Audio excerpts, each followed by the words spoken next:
Chapter 1305. If he had to use a word to describe it, it would be like driving a sports car at 300 kilometers per hour on a bad road where a few pieces of gravel could jump out at any time, with one hand on the steering wheel and the other out of the window, and then, in an instant, complete the standard sense of threading a needle. This was not something that could be done after showing off and running away. If he was not careful, not only would he explode in minutes, even Karazhan, and even half of the Elven Forest and Twilight Forest would suffer. Duque clenched his teeth, and then, like embroidery on a grain of rice, he carefully controlled the system elf to further purify the seemingly pure elements that had been absorbed into his body. With arcane spells as the foundation, flames and frost as the branches, and holy, shadow, and thunder as the support, he separated the impurities from his body at high speed while further fusing the magic. He carefully compressed them, wrapped them with his consciousness, and directed them to where they needed to go under his spiritual guidance. At the same time, every drop of magic was branded with Duque's soul. It was a very fast process. Even though there were tens of thousands of pores all over his body that were filled with magic, Duque, with the help of the system elf, seemed to have divided his soul into tens of thousands of parts, and each part was doing its own job: filtration, purification, sublimation. His soul was in great pain. The pain that exceeded the limits of the physical body was not something that could be suppressed by any type of anesthetic. Because in a sense, Duque was giving up his human body and was transitioning into a spiritual body that was close to an elemental body. Very painful. Very painful. Heart-wrenching pain. So painful that his skin was cracking inch by inch. The feeling of being torn into millions of pieces and then ground into powder almost made Duque collapse. But when the pain reached its peak, all of a sudden, it disappeared without a trace. What replaced it was a sublimation. His whole soul was light, and under his feet, there seemed to be a colorful blurry world that was opening a door that belonged only to him, Duque. Come. Welcome, our new companion. A misty neutral voice said in the common language. The 6 elements stood in a 6-pointed star position, floating behind Duque. His soul slowly descended, and the next moment, Duque felt as if a certain unimportant memory of his was being asked if he could read it. Duque subconsciously agreed. Then, a majestic palace appeared in front of him. It was a Gothic palace, somewhat similar to Notre Dame de Paris, an epoch-making landmark in the history of European architecture on Earth. The first thing that came into view was the towering spire that pierced through the clouds. The facade had a unique style, and the structure was rigorous. It looked very majestic and solemn. It is divided longitudinally by pilasters into 3 blocks, and horizontally by 3 bands of ornamentation, of which, at the bottom, there are 3 recessed doorways. Above the doorway was the so-called demigod corridor. On it were statues representing the forest god Cenarius, the white deer god Malorn, and many others. Higher up was the corridor of the true god. There were clearly 6 statues, but the only ones that Duque could distinguish were the moon goddess Elun and Si Thun. The rest were all blurry. The huge and luxurious door opened with a loud bang. Duque strode in. The scene in front of him made Duque a little stunned. The inside was more like a semicircular theater, and the position at the front was obviously for the true god. As a newly ascended demigod, Duque could only be at the outermost circle. Duque didn't mind. Following the guidance of his soul, he found an empty position. He wasn't surprised that such a large temple was empty, because he saw a huge illusory existence next to his position. It was an existence that seemed both real and fake, as if it was pretending to sleep, but it also seemed like it was really sleeping. Even in this life, Duque didn't directly come into contact with it, but he could still recognize it from its green appearance. It was the demigod Cenarius, who should have been killed by Grandpa Roar. Duque frowned slightly. He walked around the huge Cenarius, and when he came to his position, an elemental throne with 6 colors rose naturally and lifted Duque's body onto the throne. At the same time, Duque saw his name in a daze. It was like a pen sticker used by primary school students. It was an empty name with only a hook and no meaning. It floated not far from Duque's chest. Duque pointed his finger, and the 6 elements automatically condensed on his finger according to the proportion. Duque used his finger as a pen and wrote his name in a flamboyant manner. The illusory frame absorbed Duque's name like soil absorbing rainwater. In his spiritual vision, Duque could feel the magic power in his body disappearing at the speed of a river. At the same time, with the magic power stirring, it seemed to have become a chaotic mass with 6 colors in his spiritual sea. It was very unclear. Gradually, slowly, Duque could tell that it was the divinity he had absorbed into his body. Under the washing of the high-purity magic power, the 6 types of divinity merged into one and bloomed with the light of life. The chaos was constantly washed away, and the divinity in his perception became clearer. The mark of the previous owner and the divinity separated at this time and attached a new soul name. Blue arcane magic. Red flames. White frost. Golden holiness. Black shadows. Purple thunder. The 6 colors blended and quickly formed a rainbow. Following the movements of Duque's hands, it was shaped and fixed in Duque's soul. This was Duque engraving his name in the core of the world. It was also Duque shaping his demigod soul, a super strong soul that was far superior to ordinary souls. Duque's magic power and soul power continued to be consumed at a high speed at this time. If it was an ordinary demigod who did not have enough accumulation, they might run out of power and then be destroyed on the way to becoming a demigod. But Duque was not an ordinary demigod. Since he had chosen a more complex divinity structure, he also had a wider source of divine power.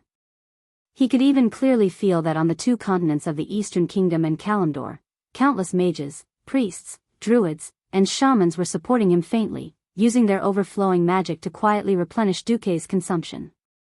Similarly, in the fire elemental world and the water elemental world, there was also a good amount of magic replenishment. Of course, as the core arcane magic, Duque could only rely on Karazhan's reserves. That was the overflowing energy from the void and other spaces that Karazhan had accumulated for countless years. Suddenly, Duque saw a vague figure. Although it was vague, he still recognized who it was at a glance. Mediv? Chapter 1306. That's right. It was Mediv. Mediv, who was supposed to live a happy retirement after the 3rd battle of the Dark Portal, made a move at this time. It was a powerful force hidden at the bottom of Karazhan that even Duque did not perceive. Duque was a little taken aback.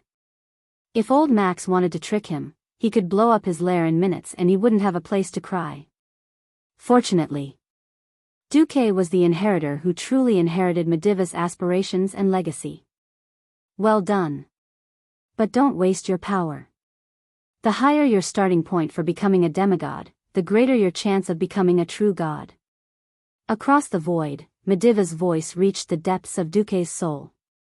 Yes. Duque nodded heavily. In this world, there were many extraordinary people. For example, before transmigrating, there were people who could complete 1-micron level polishing. There were people who could complete electric welding that even the most sophisticated welders could not. That was both the craftsmanship of the great nation's craftsmen and the display of the limits of the human body. With the help of the system elf, Duque's fine control of magic made it so that not a trace of magic was wasted. The magic passed through the soul shell, converged, condensed, and then refined. One could see the divinity condensing at high speed, forming the form Duque wanted. Before this, Duque, who had read countless ancient books and visited Aegwin, learned that every demigod had to condense their own divinity symbol. This symbol was both the symbol of a demigod and the source of his core power. The animal-type demigod was very simple. Its symbol was himself, and at most it could strengthen a certain part. For example, the god of boars strengthened his pair of fangs. But Duque was working towards the position of the god of mages, and it would be a bit of a waste to have a human form that looked exactly like himself. The divinity symbol could be used to do more things. After thinking hard for a long time, Duque made his decision. At this moment, Duque did not hesitate. The divinity symbol began to appear. First it was a line, then countless parallel lines, and then branches intersected with each other, forming nodes, turning into a huge web. At first glance, Duque looked like a spider weaving a web. However, that was not the case. Because if someone were to observe carefully, they would discover that there was something like a broadcast tower at each node, sending out magical fluctuations. What Duque did was to cover the entire planet Azeroth with his net. With Duque's current strength, it was actually quite strenuous. Therefore, Duque avoided the important and focused on the trivial. He established the thickest network and the most powerful signal devices in every alliance or horde main city in the Eastern Kingdom and Kalandor continent. That's right. What Duque was going to do was to build a magic internet, and every node would be a super large router that would spread his network wirelessly like a Wi-Fi signal. The weave is a good thing. More brainless operation, faster speed, and less mana consumption. The price he paid was just the free magic power that Pharaoh gave him when he wasn't using magic. Do you want to get on the weave? Sure, please enter your Wi-Fi password. Great Duque spell. Duque Big Magic Stick. Demigod Duque Great Magic Stick. It seemed that Duque was definitely a saint. Since ancient times, there had never been someone with such a conscience. In fact, Duque was very unscrupulous. This was like a bank helping customers save money and giving them a current interest of 1%. Then, if anyone wanted a loan, 8% would be the minimum. This was not Duque being unscrupulous. His honest and reliable little husband had explained it. Ordinary borrowing of magic power was not a problem. He could use the magic power that he saved daily. What if he needed to overdraw? The interest was higher, and it was daily interest. The consequences of not paying back money owed to the bank were very serious. In a society governed by law, the most they could do was to blacklist you and forbid you from spending too much. Duque? Sorry. Even if he died, he would have to pay the debt. If he really died, even his soul would have to work for Duque. Cough cough. At this moment, not a single pharaoh had realized how kind Duque's unscrupulous work was. When Duque spread the magic network across the 2 continents, Duque finally stepped onto the ladder of demigods. Duque's soul returned to his brand new body and slowly opened his eyes. The awakened Duque's black eyes shone with the light of new life. In the name of Duke Marcus, I announce the establishment of the magic network. The voice was not loud, but it reverberated throughout the entire magic world like thunder. The ones who heard it the most were naturally the mages, followed by the priests, and finally the warlocks, shamans, druids, and holy knights. The entire fire and water elemental world, along with the arcane energy that reverberated in the starry sky outside the Azeroth atmosphere, injected magic power into the magic network that covered the 2 continents. The trembling of the elemental sea had turned into a roar at this moment. This low and novel sound resonated thousands of times, as if it was tempting every spellcaster to try it. The first pharaoh to try the crab appeared. In the Dalajan shooting range, a Morning Star wizard shouted, "I once trained under Lord Marcus. Though he never took me in as a direct disciple, he definitely wouldn't cheat me." With that, he raised his magic staff and chanted an incantation. To be honest, those who hung out often knew each other's capabilities. The onlookers were astonished to see that the power of this fellow's pyroblast had increased by more than 30%. Originally, it could only hit a magic target halfway, but now it was sent flying. Wow! That's amazing. New things were often more difficult to implement. Duque had originally considered this point, which was why he had given such a huge discount. Who knew that while ideals were beautiful, reality was cruel? It was not that no one used it, nor was it that no one was willing to pay. It was just that too many people used it, and the mana in the magic network could not keep up. Damn, Duque cursed, hurriedly drawing in more mana from the 2 major elemental realms. The water elemental realm was still fine. The great water elemental lord, Neptulon, had died in the War of Domination and had yet to be revived. However, the boss of the fire elemental realm, Ragnaros, was still here. Even though he had been in a state of deep sleep to recover, he had long since been woken up by Duque.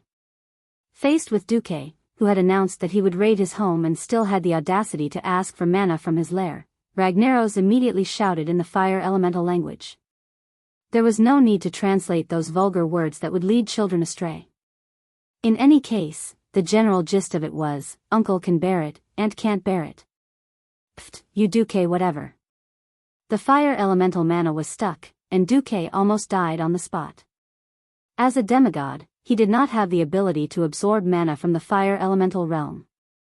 Seeing that the fire elemental mana in the weave was about to be exhausted, the unscrupulous merchant Duque made up his mind and used his ultimate move. The final explanation belongs to the master of the weave, the demigod Duke Marcus. Chapter 1307. To celebrate the opening of the weave. The first 10 spellcasters to be bound to the weave will receive a supreme gift pack. Regardless of their rank, they will enjoy a 50% discount on magic power for 10 years, and 3 additional metamagic specializations for each element.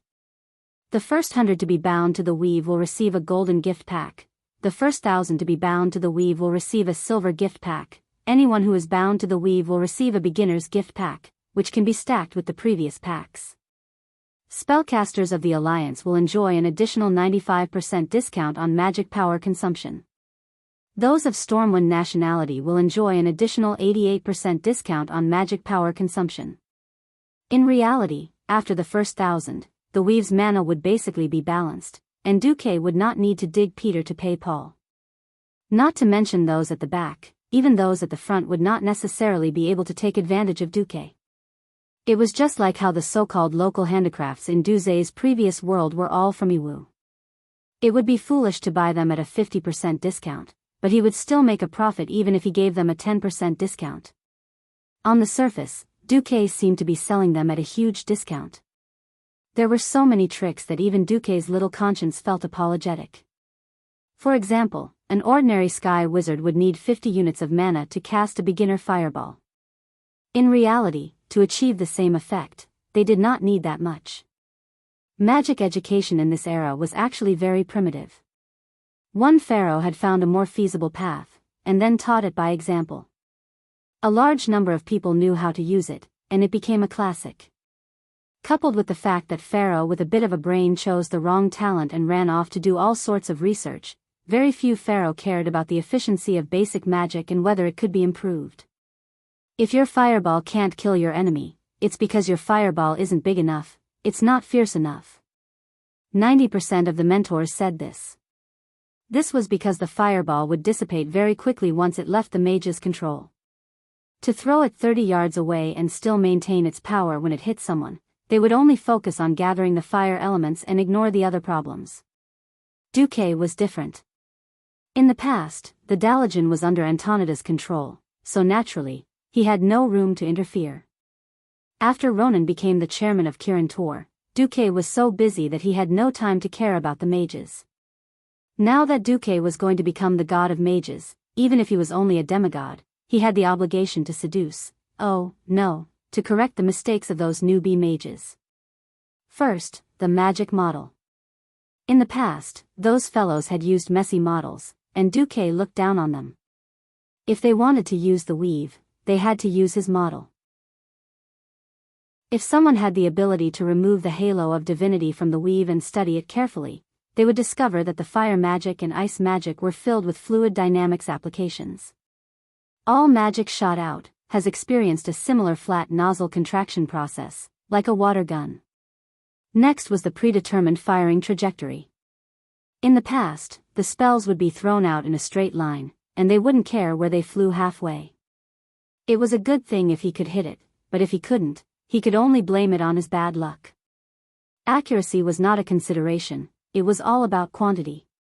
This was also why the mages had to form teams of mages to be more powerful.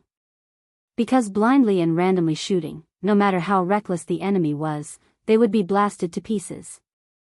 Now, Duque paid attention to the firing trajectory of magic.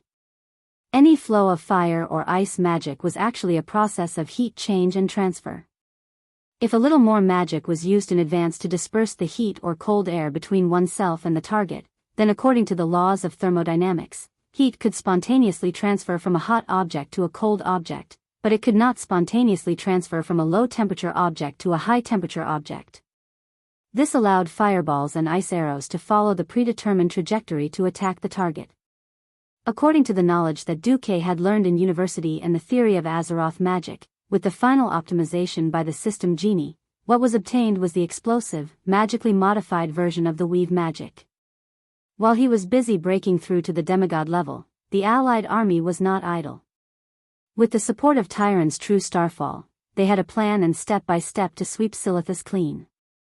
After using up the wreckage of the void battleships that could be smashed down from the atmosphere, they finally completely destroyed the 3 insect nests of Ash, Leg, and Zora.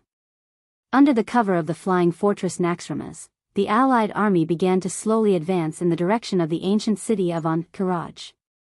In the War of the Shifting Sands, it was the dragons who obtained air superiority for the night elves. They used their powerful breath and unstoppable strength to reap the lives of the Karaj insect people. In this life, when most of the dragons were tied up in the void battlefield, it was the terrifying cannons of the flying fortress that cleaned up all the insect people of a large scale. The exploding Type 3 bombs easily cleared up large areas of the airspace. The high explosive bombs mercilessly plowed the ground. 1,000 years ago, the night elves under Fandrel's command practically braved the rain of insect corpses to advance. Today, 1,000 years later, the ones opening the way were steam tanks equipped with anti-sand filters. They used the huge engines with shovels to open a bloody path for the allied army. Because the largest insect nest had been completely destroyed, the allied army didn't spend much effort to reach the wall of beetles. The wall of beetles outside of Karaj had continuously spewed out swarms of insects during the War of the Shifting Sands 1,000 years ago, almost destroying all of Kalimdor. This time, thanks to Duque letting Naxxramas fall from Karaj and removing the other insect nests first, there weren't many insects left on the beetle platform in front of the wall of beetles. But everyone knew that in time, when the ancient god of Karaj, Thun, regained his breath, the swarm of insects would once again rush out at an extremely high density and speed. At that time, any formation, any defense would be completely destroyed. To clean up this situation, they had to open the wall of beetles again, kill their way into Karaj, and completely get rid of Thun. The night elf priestess Haloma held the quicksand staff in her hand. 1,000 years ago, because Fandrel Stagelm's son died, the furious Fandrel smashed the quicksand staff and cut off his connection with the dragons. But this time, with the united efforts of the allied army, the staff was reforged. Haloma explained at the end, the wall of beetles must be opened again. The seal from before was already incomplete. After General Marcus smashed Naxxramas into Karaj, the seal was already on the verge of collapse. No need to say more, we all understand. Sar nodded. On the other side, Magni swung the Balrog hammer, looking eager to give it a try. Behind him, other than Duque and the missing Ronin and the rest, stood all the powerhouses of the Alliance, including William. A few days ago, the team led by William finally killed the evil god hacker and Zul Gurub, and then the entire team teleported over to meet up with the main army. Chapter 1308. Clang, the quicksand staff struck a huge gong, and with the deafening sound of the gong, the 10-story wall of beetles suddenly opened the largest door. The next moment, an endless swarm of beetles surged out and attacked the allied army's formation at the city gate. It was like a huge wave crashing against a stone embankment. Even if they were prepared, all the allied army could do here was maintain the battle line. Any attempt to advance further was impossible. It was supposed to be like this: fire the cannons, blast them. Naxxramas' new chief commander, Ulang Bronzebeard, shouted. The entire stronghold shone from bottom to top. That was the light of the cannons. For a normal warship, it was already impressive to have a 3-story cannon hold. Naxxramas had broken this limit. From bottom to top, after modifications, there were a total of 18 stories. The top and bottom 8 stories were all 155mm cannons and below. The middle 6 stories were all kinds of crazy things. Super large mortars, cannons that were originally at the level of railway guns, and even stronghold cannons. The super cannons that were originally abandoned by the dwarves because they were too difficult to transport, or because they were not very practical, were now all pulled out by Magni's orders. It was not easy to get such a big treasure like Naxxrama's, and as a moving stronghold with a main city-level portal. Other than Aluxia's insistence on Duque's order, which forbade the master craftsman Jurban from installing laboratories in the stronghold, the dwarves and gnomes had installed all the crazy things in it. In the end, within a month, Naxxrama's had become such a ferocious existence, 2,000 cannons of various calibers, the target was more than 5,000. There were already 36 wizard towers, 108 under construction, the final target was 256. Among them, there were 36 wizard towers for Radiant Moon mages to oversee, and 3 for Breaking Dawn mages. Even if there were only 2,000 cannons, there were only 500 on each of the 4 sides. Its power was definitely at a level that could destroy heaven and earth. Fire the cannons, fire the cannons. Bu Lang was inexplicably excited. Unlike his 2 elder brothers, although he could also use God's descent, it was not strong. Bu Lang's talent was basically focused on long-range weapons. After careful study, he even proposed the idea of transforming Naxxrama's into a multifaceted fortress. This way, no matter which direction the enemy attacked the stronghold from, they would receive a more three-dimensional counterattack. Now, under the bombardment of the cannons, tons of Karaji bugmen were blown into the sky and turned into dregs. They fell to the ground like heavy rain, forming a thick mountain of bug corpses. Bu Lang frowned and gave the second order, all mortars will drop incendiary bombs. A few minutes later, the entire wall of beetles had turned into a fiery purgatory. Fortunately, the direction of the wind was from north to south. Otherwise, the burnt smell of the insect carcasses would definitely make people unable to eat any meat for a few days. After half a day of bombardment, it seemed that the Kila insect troops also knew that they were no match for the Allied forces in the wilderness, and a large number of insects retreated. Advance! Bu Lang ordered. But soon, a warning came from the fortress control system. DD. Warning. Warning. There is an unknown gravitational field ahead. Naxxrama's is in danger of crashing again if forced to advance. Apart from Duque, no one understood how this system warning came about. They could only speculate that Thun seemed to be up to something. Big brother, do we force an attack? Bu Lang asked. Magni slapped his third brother's horned helmet. Idiot. Thun is an ancient god after all.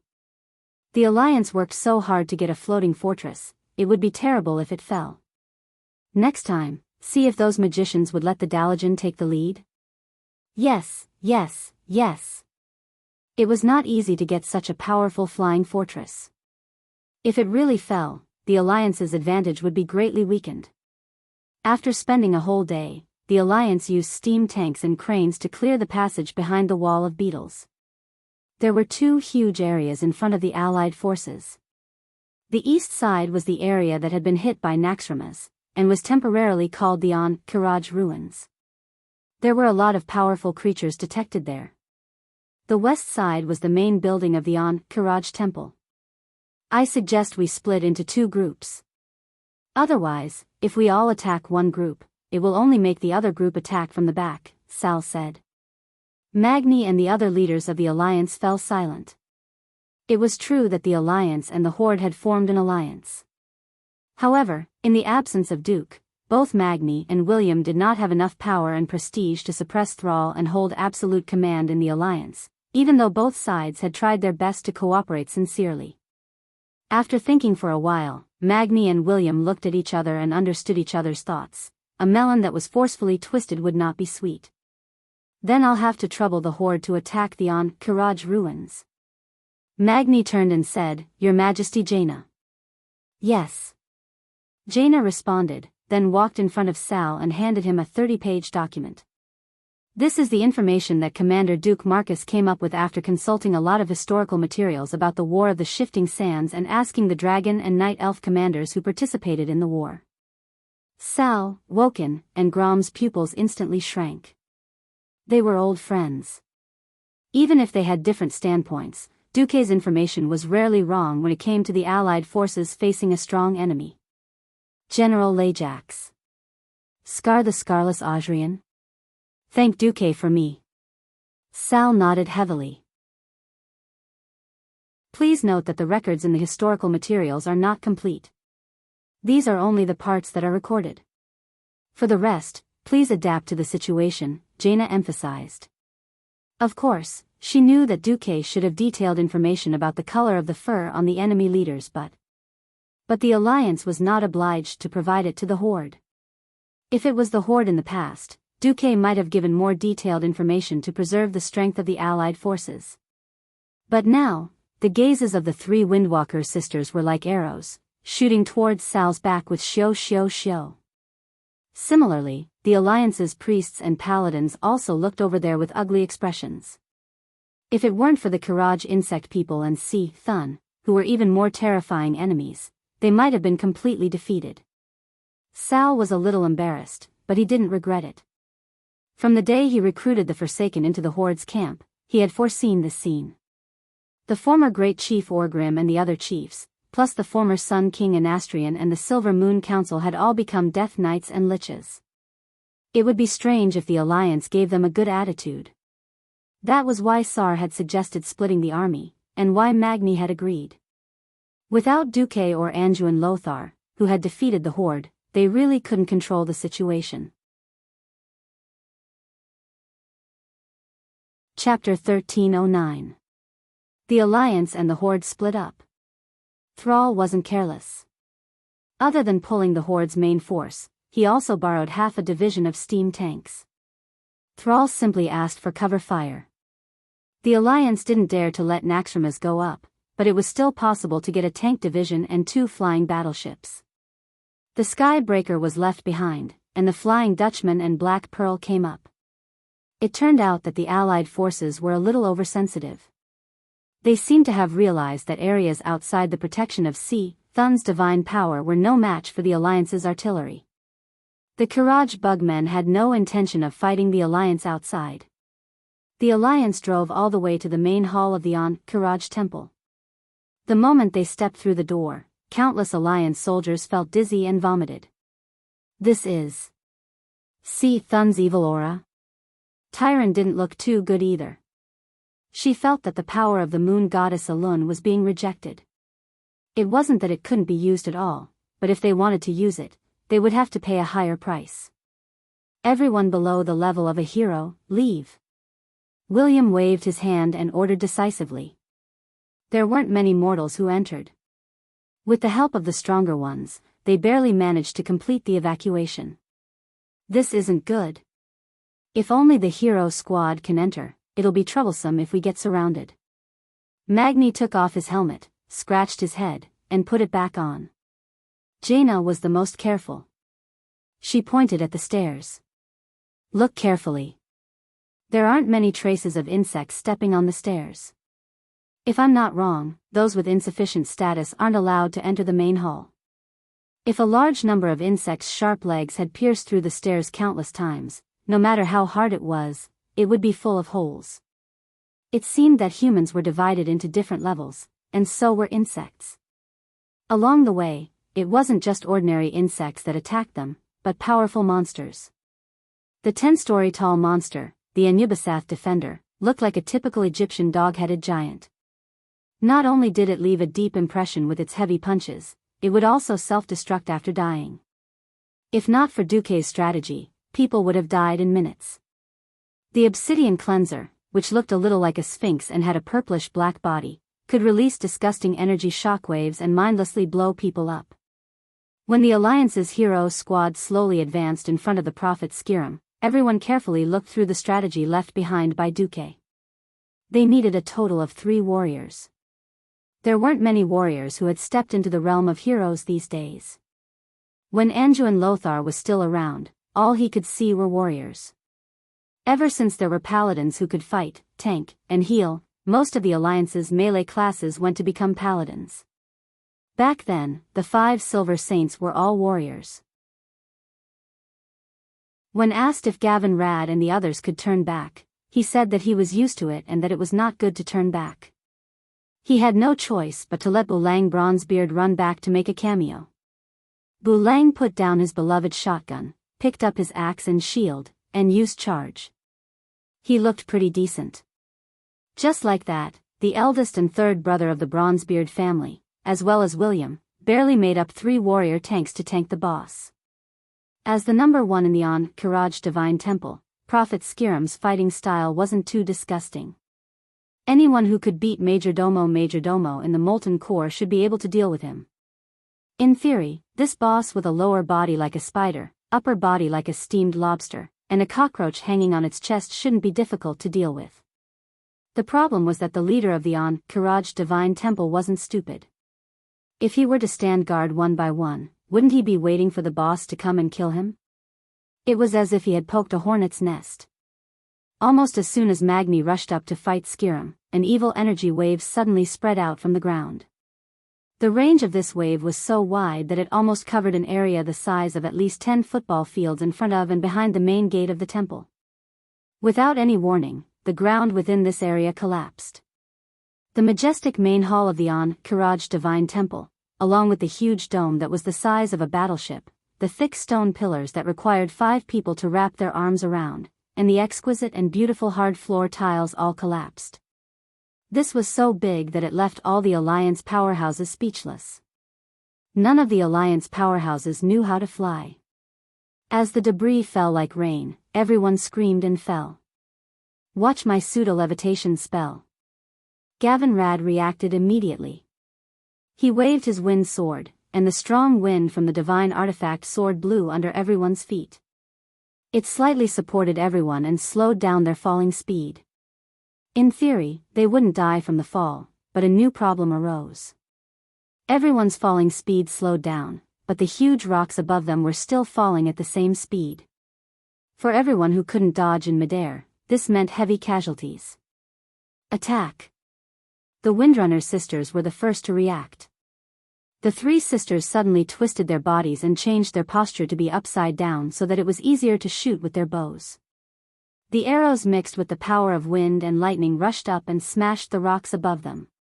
While the Windrunner sisters were covering them, everyone else started to summon their flying mounts, pure-blood fire eagles.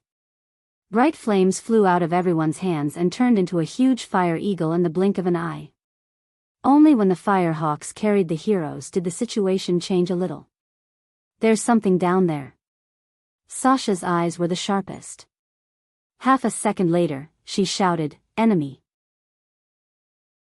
It's a family of 3 and the leader of the sludge. A family of 3 was the abbreviation of Lord Carey, Princess Yaj, and Vim.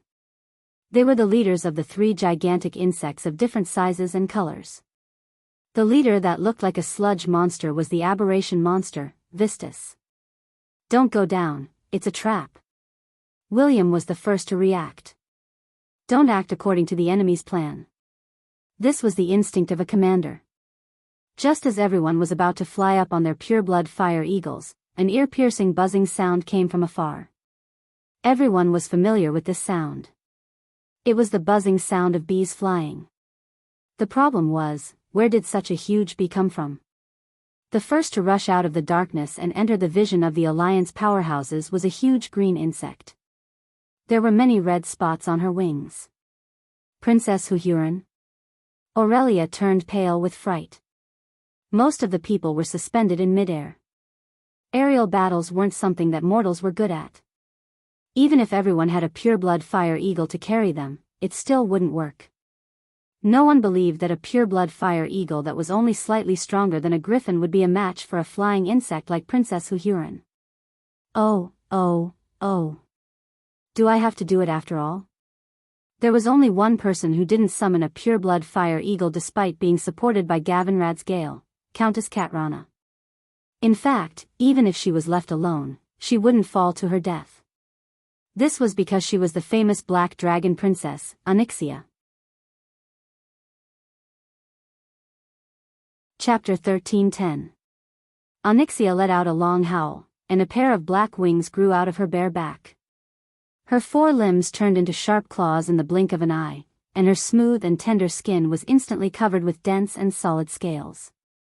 Her reddish-black robe instantly turned into rags, revealing her colossal dragon body.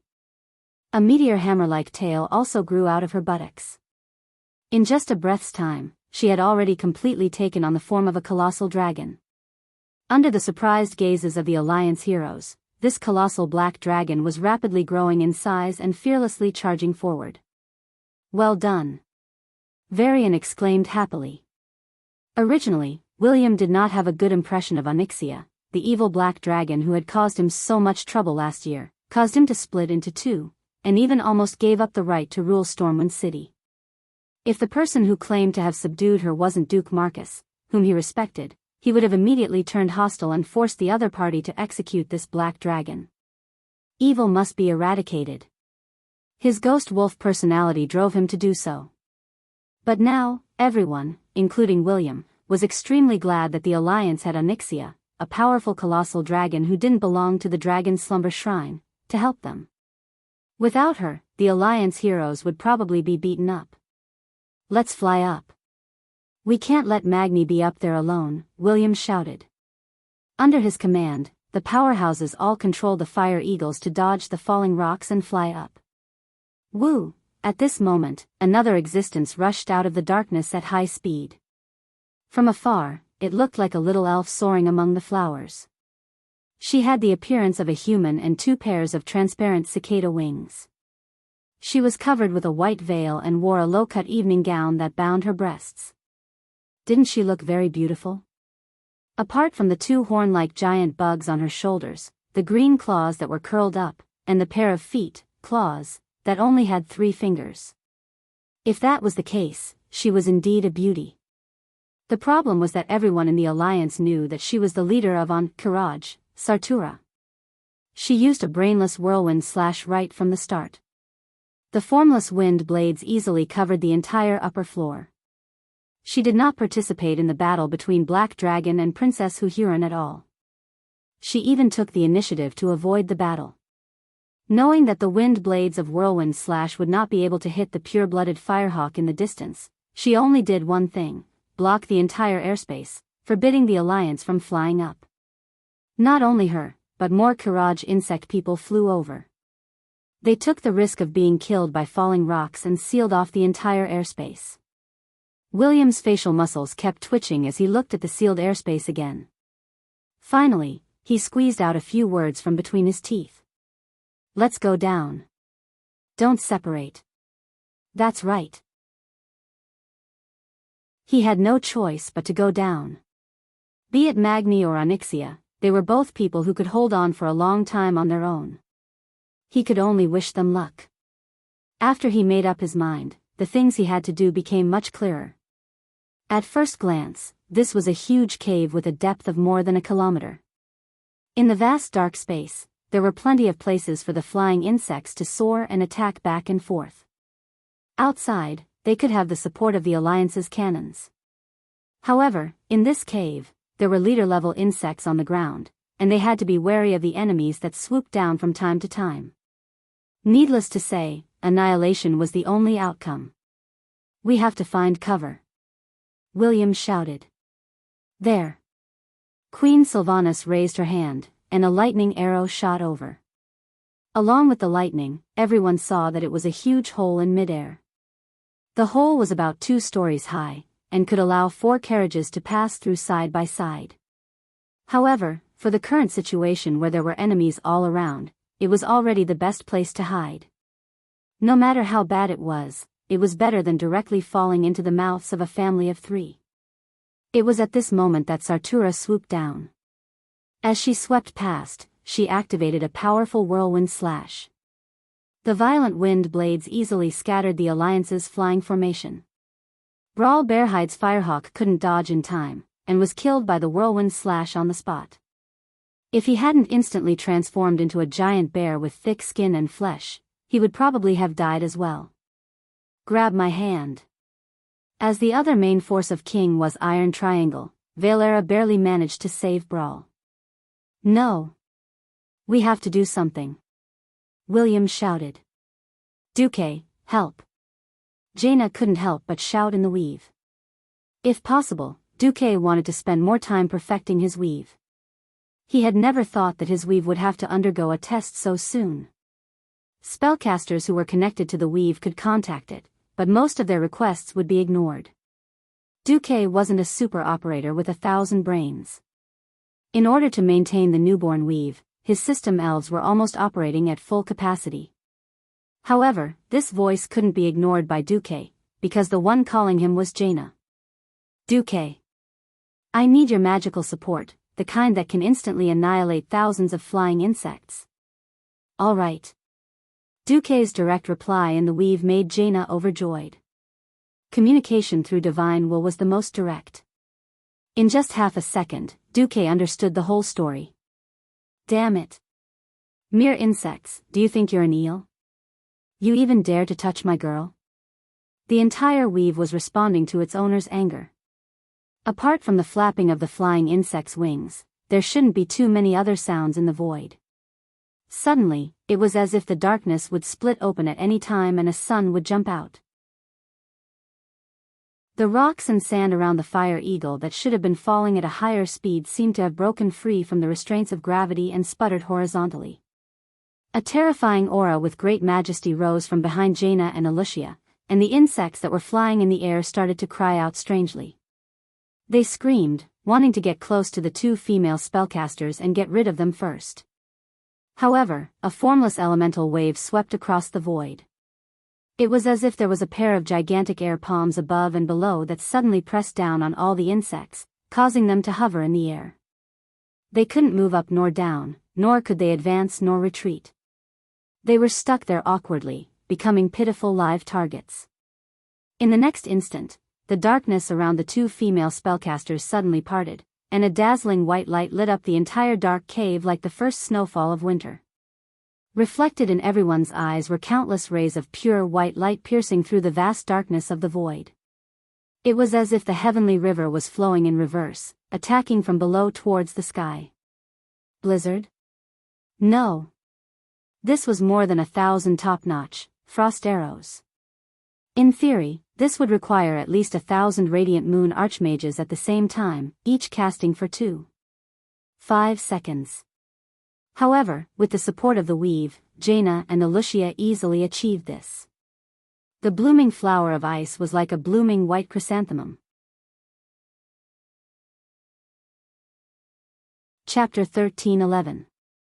In mid-air, apart from Sartura and Princess Huhuran, who was fighting fiercely at a higher altitude, every single Karaj flying insect was completely torn into pieces after a sharp wind-breaking sound. Their long shins, sharp claws, and sharp mouthparts were all broken and scattered in the air. In less than half a second, they would turn into ice and fall to the ground along with the mud falling from the sky. In an instant, it was as if the entire world had become quiet. Not to mention Sartura, even Princess Huhuran and her family of 3 were shocked. Inside the Karazhan, Duke spat on the ground. Tisk. The magic net was built with the main cities of the Alliance and Horde as the core nodes. In the Karaj temple, Thun had used some mysterious power to resist the magic net's coverage. The wave of Jaina's power just now was also the last wave. Right before the magic net was forcefully cut off, Duque sent a message to Jaina. Hold on, I have to save Magni first. In reality, before the magic net was completed, Duque's advancement had already been completed. He had wanted to spend more time to build a better foundation. Unfortunately, the Allied forces would not stop advancing to wait for him. Previously, Tyrant had purposely slowed down the progress at the cost of human lives. Sometimes, it was like this. When the situation was pressing, only those who could grow faster under the pressure would be able to carve out a bloody path in the face of adversity. Khadgar. I'll go to Karaj. I'll leave the magic net to you for now, Duque instructed. Master, the problem is that there are more and more requests to connect. Khadgar frowned. Then informed the spellcasters who have used the magic net many times. Now that the magic net is newly built, overuse may cause a heavy burden on the spellcaster's mind and soul. Limit the number of times they can use the magic net in the first month, Duque said grandly. Khadgar bared his teeth. Although adding a usage limit was definitely a considerate measure for new spellcasters, How many people could see through the dilemma of not having enough mana in the magic net? Furthermore, if Duque were to go personally, it would probably be a huge mana overdraft. All right. If the boss moved his lips, the lackeys would naturally have to run their legs. Khadgar and the other elemental emissaries looked at each other and saw the bitter smiles in each other's eyes. You don't need to say anything, just get to work. Duque waved, a tish, and a purplish-blue long and narrow teleportation door appeared in front of him. The meticulous Khadgar noticed that this portal was narrower than usual, giving off a sharper feeling. His eyes were not playing tricks on him. This was a portal used to break through space. The Karaj Divine Temple was Thun's territory. As an ancient god, of course, he wouldn't let his enemies come and go as they pleased. You want to open a portal to enter? No way. It was supposed to be like this. However, the space attribute of the drumstick wasn't just for show. With the unpleasant cawing of the three ghost crows, Duque's spirit began to cross the void and came to the outside of the temple of Karaj. Ha! What a small flaw. Originally, the Karaj Divine Temple was a solid piece of land. No one would be able to open a portal to enter.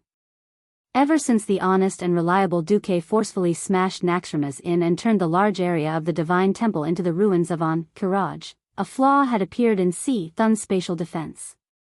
Even though Thun had patched up the flaw later on, it could still be considered a flaw. This was a flaw that even a normal Breaking Dawn Archmage couldn't exploit, but Duque had immediately grasped it. Duque stretched out his right hand. At the same time, outside the spatial defense layer thousands of miles away, an identical but larger arcane energy palm appeared and tore open the hole in the spatial defense layer with one hand. Without giving Thun any time to react, Duque's main body directly stepped into the portal and teleported over at high speed. On the other side, the bitter Magni was being abused. The area that he was in had already collapsed, but the problem was that before he fell, Prophet Skirim had used its two claws hidden under its rose-red sleeves to grab him and teleported him deeper into the Divine Temple. Initially, the battle was still going well. Relying on the advantage of the Balrog's hammer, Magni relied on the god's descent state and used his enlarged body to solo Prophet Skirim. Needless to say, when Magni really took out a quarter of this lobster-shaped monster boss HP, a nightmare came. Every time Skirim lost a quarter of its HP, it would create two doppelgangers. As long as there was no one next to the main body or the doppelganger, it would mindlessly throw spells. Things like Great Earthquake Strike, Magic Explosion, Frost Trap, and all sorts of other random spells. According to normal tactics, the three main tanks would pull the main body and the doppelganger, and everyone would concentrate their firepower to kill the doppelganger first. This was because the doppelganger's attack power was even higher than the main body. But now that Magni was the only one left, he immediately felt bitter. The boss had doppelgangers, and they were running all over the street. He had wanted to catch one and kill it first, but in the end, it could teleport, and not to a fixed location.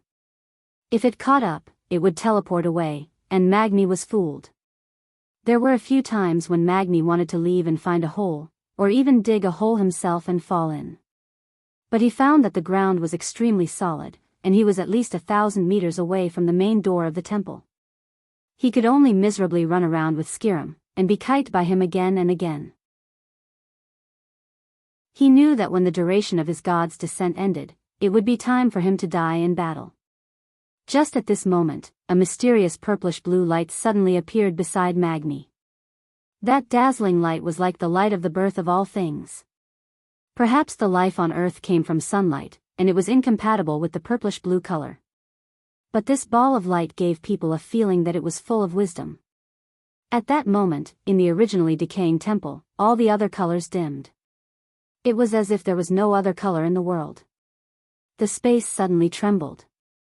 A crack in space that wasn't very wide was forcefully torn open, and became a slightly narrow teleportation door. A man in a blue and white magic robe walked out. Magni almost threw himself at him with tears and snot. Duque's eyelids twitched. Why did this Duque sound like it was calling him, but why did it feel like Magni was calling him father? Bullsh asterisk T. I don't have such an ugly son. Duque kicked Magni, who had rushed over to hug Magni's leg after he had dispelled God's descent. Scram. When there were comrades standing behind him that needed his protection, Magni was the most reliable warrior. He fully demonstrated what it meant by heaven to the left, and warriors to the right, with his ridiculously hard body. However, in the face of a demigod like Duke, Mag actually cowered in fear. Chapter 13:12. Terrified. Yes. He was the King coward. Perhaps he was trying to conserve his energy, or perhaps he felt that he had to leave a useful body for the next battle. This burly dwarf took out a tower shield from his storage bag and carried it on his back.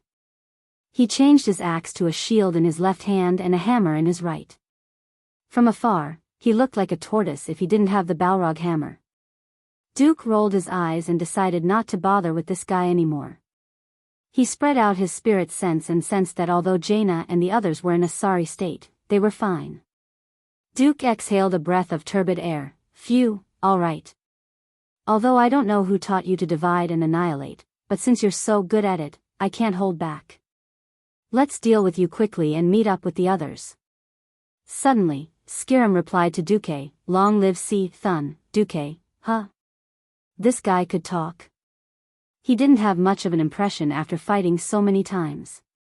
After all, this guy wasn't strong and hadn't been wiped out many times.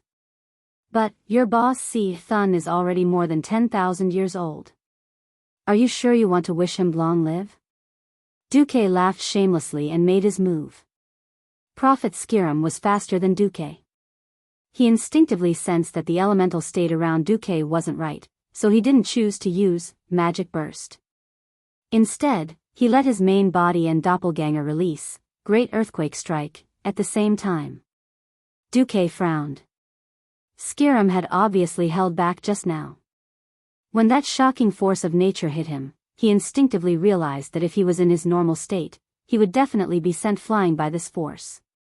No, being sent flying was already a good thing. The worst thing was to be hit by 3 Great Earthquake Strikes at the same time. That scene would probably be like a pile driver. He would become a pillar and be driven deep into the ground. Mag was about to remind Duque to be careful. However, he saw that Duque did not make any extra movements. He just pressed one hand into the void, and suddenly, a faint sound of wind whistling and thunder rumbling rang out. He didn't make any big movements. It was as if he was flipping a page in a book. It was very natural. In that instant, it was as if Duque's hand had grasped the power of the entire world. It was as if the entire cycle of life and death was within his grasp. Bang! A loud sound rang out. The natural elemental shockwave that should have punched a few large holes in Duque's seemingly thin body instantly disintegrated and dissipated with this action of Duque's. No! Prophet Skiram shouted. In the blink of an eye. The radiance of the arcane technique lit up, and 3 identical Skirams appeared beside Duque in a triangular formation, firmly surrounding him. The 3 Skirams, whose upper bodies resembled lobsters, had fanatical expressions on their faces as they raised their claws in unison and shouted, "Go to hell." The purple radiance of Magic Burst immediately lit up on the main body and the 2 doppelgangers. Pfft! Duque laughed shamelessly. Sure enough, monsters are monsters. Or is it that those who aren't in human form have lower intelligence? Bang! Bang! The arcane energy explosion that enveloped Skiram's body suddenly stopped.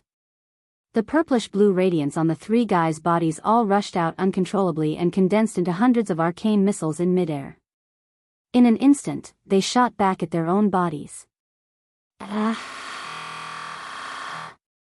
Then, Mag heard bang. Bang.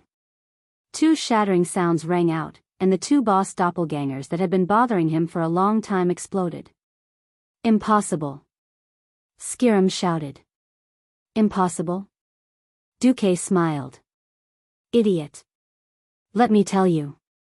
If I can't enter the divine domain as the god of magic, then I will settle for the next best thing, and become a god as the god of arcane magic. After teasing for a while, Duque didn't waste any more words and directly pointed at the index and middle fingers of his right hand. Chirp, a sound rang out. Duque's fingers seemed to extend infinitely. Of course, it wasn't that Duque's fingers became longer, but the arcane energy instantly shot out from his fingertips. It was hard to describe whether it was an arcane missile or an arcane sword. The arcane elemental light that shot out was incredibly fast, and in less than 1/100th of a second, it pierced Skiram's throat. It was clearly magic, but it was no less cold than any divine sword in the world. This was both magic and a long sword condensed from magic. The sword light was full of killing intent, and the momentum of the sword could pierce through any hard shell that wasn't protected by divinity. Clang! At the moment when Duque's long arcane sword pierced Skiram's throat, Skiram, who was a general under Thun, finally reacted at the critical moment. The huge red pauldrons, no, it should be a part of its body, the hard shell on the left and right shoulders, suddenly closed. The solid shell locked the incoming sword edge, so that the long arcane sword couldn't move an inch. Huh! Duque's 2 fingers bent slightly, and then poked out again. Obviously, Duque didn't reveal any emotion, but Magni, who was next to him, had a completely different feeling. He seemed to hear the sound of a sword resounding through the world, and a terrifying killing intent surged.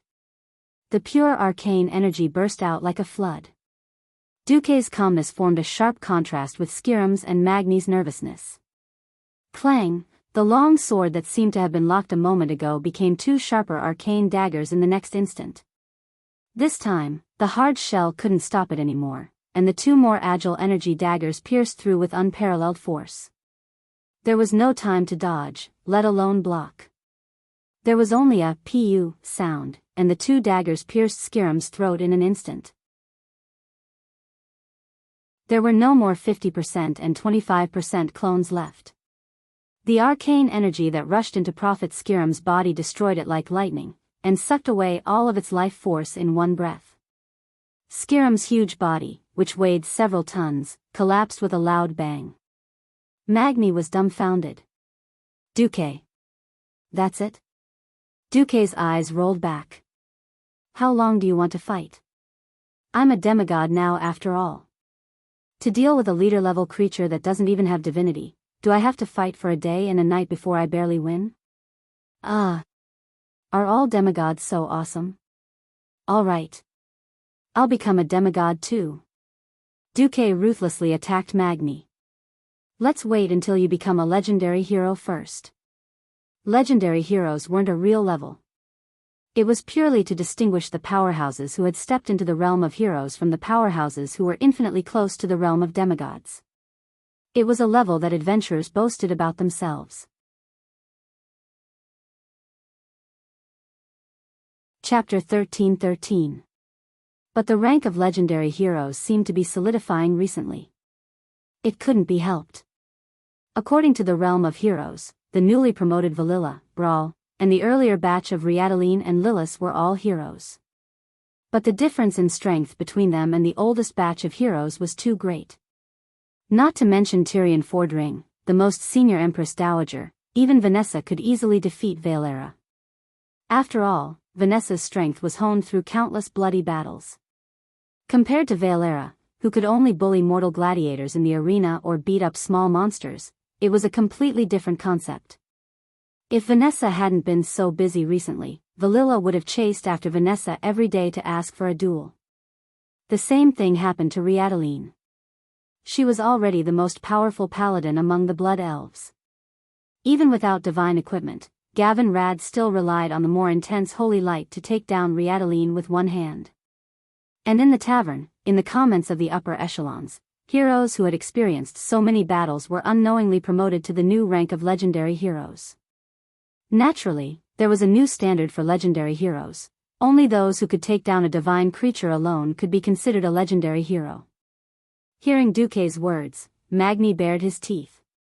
Good, good, good. There are too many things to do now. The Iron Furnace Castle needs a powerful guardian.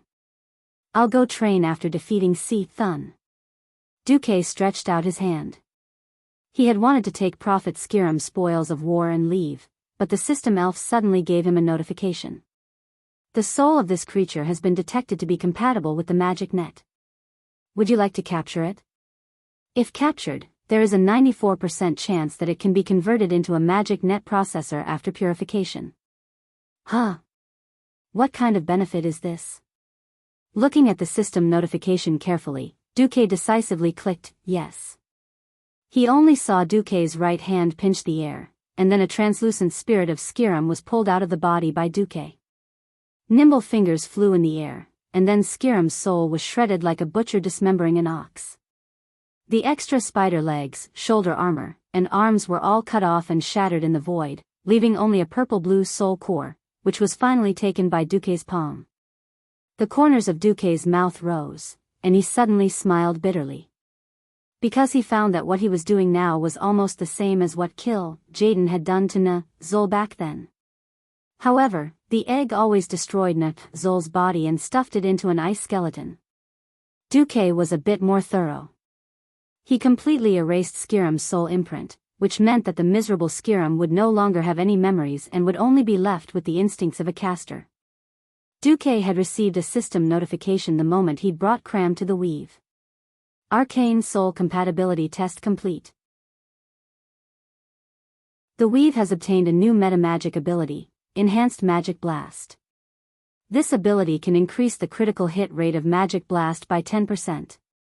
Holy sh*T. There's actually such a suffocating operation? Come to think of it, it made sense. Skiram had always used teleportation and Magic Blast to blast his enemies until they wished they were dead. It wasn't surprising that his soul had the ability to enhance Magic Blast. Originally, Duque had no interest in small bosses other than Thun, but now it was completely different. This was a great opportunity to collect metamagic abilities. Ever since he'd opened the weave, Duque had suffered enough. There was no other reason, it was because he didn't earn much. It was different from what he'd imagined. Simply saving mana would not bring more benefits to Duque, but providing metamagic abilities, which were more profitable value-added services, would allow Duque to fill his pockets. At this moment, Duque felt that his hobby of collecting had awakened. In the underground cave thousands of meters away, Jaina and Alicia's sudden outburst had only slightly improved the situation of the hero group.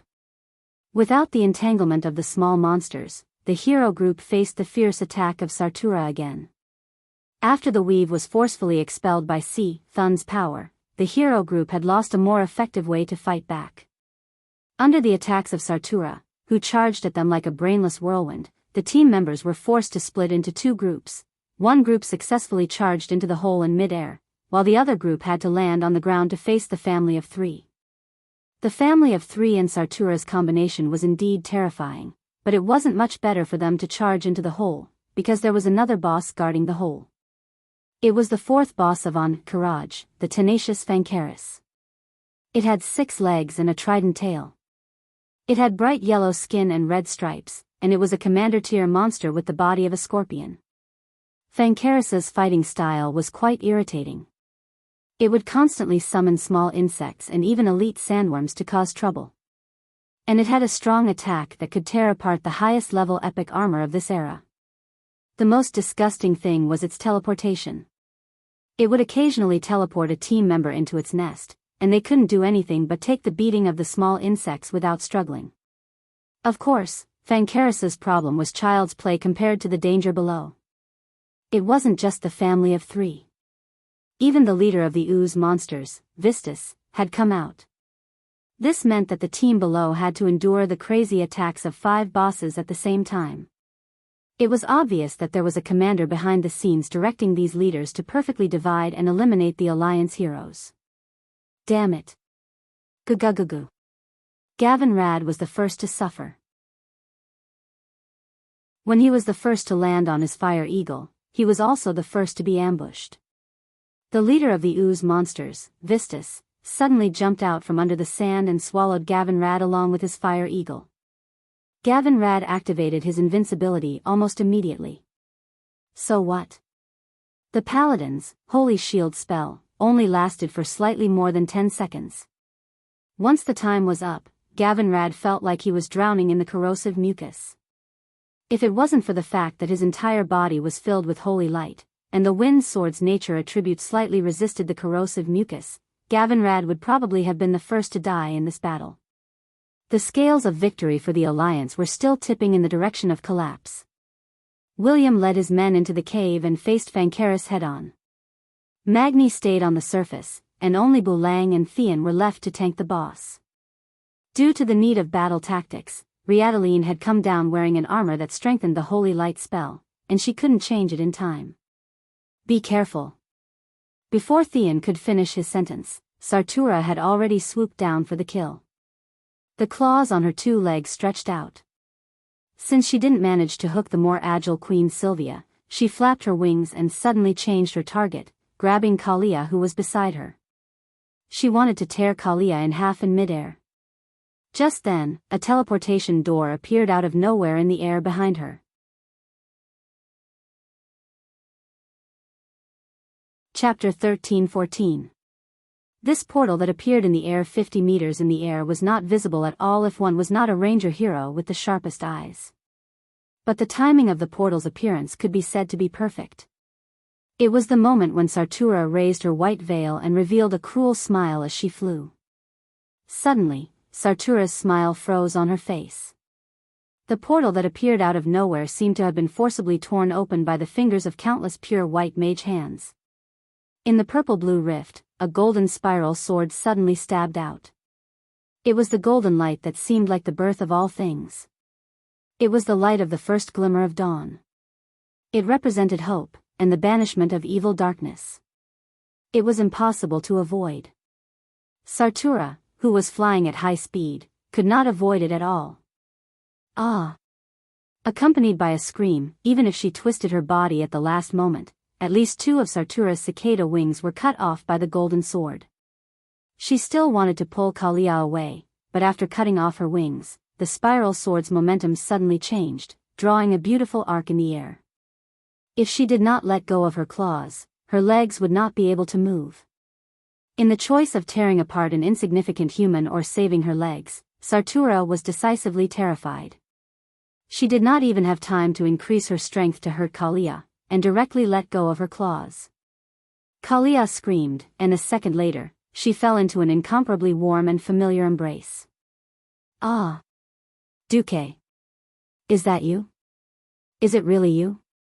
Once again narrowly escaping death, looking at Duque's familiar yet somewhat unfamiliar face, Kalia's tears easily broke the dam. She stroked Duque's face, completely unable to control herself, and began to cry. Duque gently carried Kalia in a princess hug. It was only at this moment that the spatial rift behind him turned into countless drifting fragments, and finally turned into nothingness. Looking at the battered and exhausted battle situation, in the depths of Duque's dark eyes, there seemed to be a dazzling golden flame burning. He opened his mouth, and his voice shook the entire dark cave. It's the twin emperors, right? Not a bad plan. Almost caused irreparable damage to the Alliance. And almost hurt my lover. But since I'm here, then this farce should end. Get out here. Otherwise, I'll kill my way to see Thun. The buzzing in the air was a display of power, a change in the laws. The weave, which had been rejected outside the temple, once again began to crack like glass in the air. Duque showed everyone the gap between mortals and god domain experts. The first thing that entered Duque's line of sight was the sludge monster boss, Vistus, who had swallowed Gavin Rad. Gavin Rad was desperately swimming inside the ooze monster's body. Oh, it should be called struggling. Even if Gavin Rad had the strength and time to swim in there for a year, he wouldn't be able to swim out. The green mucus would surge in the opposite direction, pushing the victim back to the center. Unfortunately, Vistus was a rare monster that was immune to both soft and hard tactics. Because the ooze monster didn't have a fixed body, it couldn't take physical attacks. In essence, it wasn't an undead. What was even more ridiculous was that it couldn't even be considered an evil creature. Holy light was useless against it. In addition, it was of the nature attribute. Even the wind sword was ineffective against it. The bitter Gavin Rad was suppressed to death by it. Gavin Rad, who had experienced many battles, really wanted to kneel. Seeing Gavin Rad struggling like a nailed frog, Duque forcefully connected to Gavin Rad through the weave and communicated with him through telepathic thoughts that could transmit thousands of messages per second. Boss. Help, Gavin Rad was definitely in tears and snot. What? You can still hold on? Then I'll save the others first. Duque was up to no good and deliberately played dumb. Boss, you can't play me like this. I've been your guard for so long.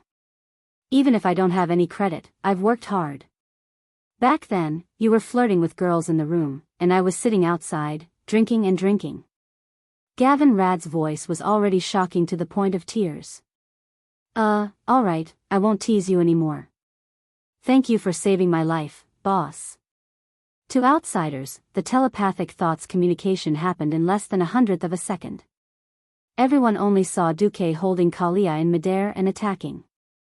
Hundreds of snow-white threads of light shot out from every finger of his free left hand. At first, they were just threads, but in the blink of an eye, they turned into the sharpest frost arrows, pouring down on Vistus' body like a torrential rain. That's right, this sludge monster leader's biggest weakness was frost. It could not be dealt with by a simple, blizzard, spell, but a large number of frost arrows. Only the frost arrows could easily freeze the well-hidden small cores in the sludge monster's body. If this were a game, they would have to form a large group of mage players and use a large number of frost arrows to kill this thing. Since Duque, who was a demigod and a mage demigod, was here, the other mages had nothing to do. Whoosh whoosh whoosh. Suddenly, a flurry of frost arrows shot out like a snowstorm, and everyone only saw Vistus instantly freeze. The originally disgusting soft body turned into a large pile of green ice that looked like poop. In the next second, the iceberg that affected the appearance of the city cracked open with a "Kacha." Wah! I, Gavin Rad, am back. On his forehead, Gavin Rad, who had the color of a grassland, waved his wind sword, like a god of war who had returned from a latrine pit, bursting out of the iceberg in anger. Pfft! Sally Whitemane burst out laughing. Don't blame others for looking down on him. In fact, his dignified appearance also affected the city's appearance, and it emitted an unpleasant stench. At the same time, Duque attacked again. This time, Duque directly drew on the magic power in the magic net and used the frost element to instantly create a large iceberg, forcibly separating the family of three. When Duque turned around again, Vistus happened to explode.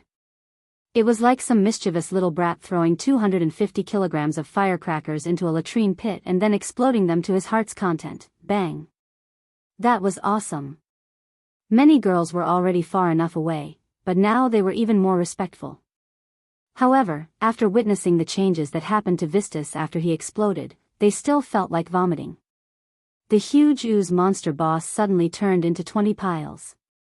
System notification: Vistus cells are proliferating wildly. If more than 1/3 of the cells are not destroyed in a single division, Vistus will be revived with full health. Duque raised his eyebrows. 1/3. In the next second, in the system annotation, the words, divine creature, almost blinded Duque's titanium dog eyes. F***CK.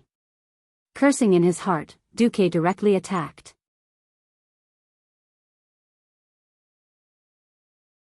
Chapter 13-15. In the legends before Duque transmigrated, abominations were mutated divinity monsters that were born between normal deities. There was no such thing as abominations in the world of Azeroth, because the few ancient deities themselves had a special appearance that affected the appearance of the city. A normal human would never have thoughts like tentacle control or tentacle play. Recalling the glory of the big eyeball tentacle monster from Thun's memory, Duque really felt that he was doing justice on behalf of the heavens by destroying these guys. At this moment, the frost elements around Duque became thousands of times more active. Countless magic arrays appeared on the magic net nodes that extended from the void beside Duque. Sharp frost arrows took shape in an instant and surged out of the magic net, raining down on the 20 disgusting green lumps of squirming on the ground. Although Vistus's cell proliferation and blood recovery plan was awesome, the price of such a huge recovery of HP was its defense. It was completely defenseless. This was purely a gamble born of biological instinct. It was a gamble on whether the enemy's attack power could surpass its recovery ability. If the frost attack was not strong enough, Vistus was an immortal existence that could not be killed. Relying on skills such as acid spit, there would always be a time when the enemy would be exhausted to death. But if the attack was strong enough, lumps of green biological tissues were eroded by the unhindered influx of frost magic. Every green cell in its body began to crystallize. Just like people with large areas of frostbite, they often needed to amputate their limbs because all the cells in the limbs had been frozen to death. The water in the cells began to crystallize, which in turn pierced through the cell walls, causing the cells to die. The 20 lumps of Vistus clones began to freeze again. It was a kind of silent wail. Even if the bystanders could not understand it, they could easily see the green mucus tissues solidifying once again. This time, there was no more fragmentation or recovery. Almost every cell was directly filled with high-purity frost elements. They had lost their lives forever, let alone the ability to regenerate. Vistus was completely dead. "Heh!" a family of 3 not far away roared in unison. They were angry at Duque for killing their companion. Of course, Duque had no time to pay attention to this defeated dog's wail. He lowered his head and carefully examined the item in his hands. System notification: Host, you have obtained 2 basic units of Divinity of Chaos. Note: Divinity of Chaos, the power of the divine realm that is irregular. It can easily raise a creature's level and greatly increase its combat power, but its weakness is that it can easily cause a creature to enter a berserk state. If it was only at this level, Duque would definitely throw it away like trash. Fortunately, there was another sentence in the remark: do you want to purify it? If the chaos elements are removed, it is estimated that 1 basic unit of order divinity of unknown attributes will be produced. Duque blinked. What basic unit? It's too much of a mouthful. Let's call it point instead. Alright, I want to extract 1 point of order divinity from 2 points of divinity of chaos. What's the price? The system elf replied, it is estimated that it will take 365 Azeroth days, and there is a 3.45% chance that the purification will fail, which in turn will bring adverse effects to the host. Duque understood what the system elf meant. Purification was actually a process of mutual influence. Although light and darkness were interchangeable in this world, nothing was completely pure. The more absolute a power was, the harder it was to purify it. System elf, is there anything I can do to increase the success rate? If I use a greater amount of order power to purify it, the failure rate can be greatly reduced, and infinitely close to 0. The communication between Duque and the system elf's divine sense was only for a moment in the outside world, and outsiders did not even notice that Duque was in a daze. In Duque's perception, an enemy was approaching at high speed from behind. Originally, Sartura was very fast, but after she abandoned the whirlwind slash that would slow her down and added all her strength to her speed when she swooped down at high speed was quite shocking. Although many people were unwilling to admit it, it was already a little like the speed of sound. The attack arrived before the sound was heard. Unfortunately, Duque had already spread out the weave. Even if Sartura's rash charge in a straight line was faster, the elemental vibration caused by her was no different from a huge wave in the weave. How could Duque not sense it? Little. Elugia was about to remind Duque, but found that Duque's figure had already become a blur. Sartura pounced on Duque's afterimage. Asterisk caw, caw, caw. Asterisk the light that burst forth from Duque's afterimage turned into a bunch of crows that flapped their wings and cawed. The ear-piercing sound, coupled with the strange undulations in the air, instead interfered with Sartura's judgment. For a moment, no one expected Sartura to be stunned at Duque's previous position. Duque's figure appeared again, this time to her left. However, the sudden stab of the spiral golden sword was caught by Sartura's claw. The spiral sword spun at high speed in the claw, making a zzz sound similar to the scraping of metal from a grinder. I've caught you. Sartura suddenly laughed coldly. No, I've caught you. Duque responded with a polite smile. His smile caused Sartura to have a bad feeling. Sartura guessed correctly, but it was too late. Duque had a headache dealing with a boss with high speed and high agility like her. This was Thun's territory. It was possible to open a teleportation door here, but to use continuous flash, that was very difficult. If Sartura stubbornly avoided him and only ran to kill the other heroes of the Alliance, Duque would also have a headache. Since Sartura recklessly rushed over, Duque of course would gladly accept it. The spiral golden sword that seemed to be stuck suddenly burst forth with a golden light that was enough to blind any evil creature. Sartura instinctively wanted to run, but unfortunately in that moment of daze, the golden light had already turned into a large net, instantly covering half of Sartura's body. In the next moment, the head of a chicken leg staff was pressed against Sartura's cheek. Duque's short hair suddenly stood up along with the elemental tide that burst forth from his body. From the very end of the hair, the fire element that flowed out made Duque look like he had a head of fiery red hair. In the bright firelight, it reflected the cold expression on the face of this new demigod. Although Duque's body was already similar to many burly human males in this world, compared to her huge body, he was very small, only a third of her size. But now, in everyone's perception, Duque's body seemed to have suddenly grown 100 times larger, becoming a giant that could support the heavens and the earth. His pair of eyes seemed to be made of the purest obsidian, shining brightly and incomparably deep.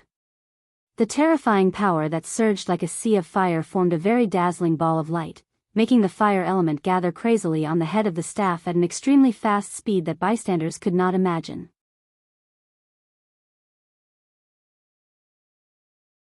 Chapter 13-16. Compress. Compress. Compress again. In just 1/100th of a second, this dark cave that hadn't seen the light of day for thousands of years returned to the embrace of light. Facing such a powerful enemy, not only Sartura, but every leader of Encourage felt a sense of helplessness and fear rise in their hearts. No!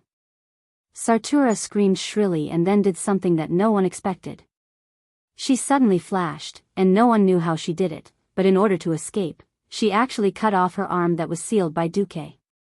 Not only that, a small part of the shoulder armor that was connected to her arm, yellow and green bodily fluid splattered all over the place, along with some pieces of her internal organs. She made such a huge sacrifice just for that moment of opportunity to escape. What a pity. Just as she escaped, Duque also flashed. The staff head that looked simple and unadorned, like a wooden chicken drumstick, was still stuck to Sartura's face at the same distance, not an inch more, not an inch less, still sticking close to Sartura's face.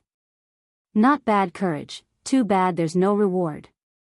Following Duque's mockery, the demigod level, flame blast, smashed out from the staff head of Atish, directly exploded at 0 distance. Ah! Sartura let out the most tragic howl since the start of the battle. Her seemingly pretty face was originally covered by a veil, but under the terrifying power of the flame blast, all of her true form had to be revealed. That was the unique mouthpart of an insect creature.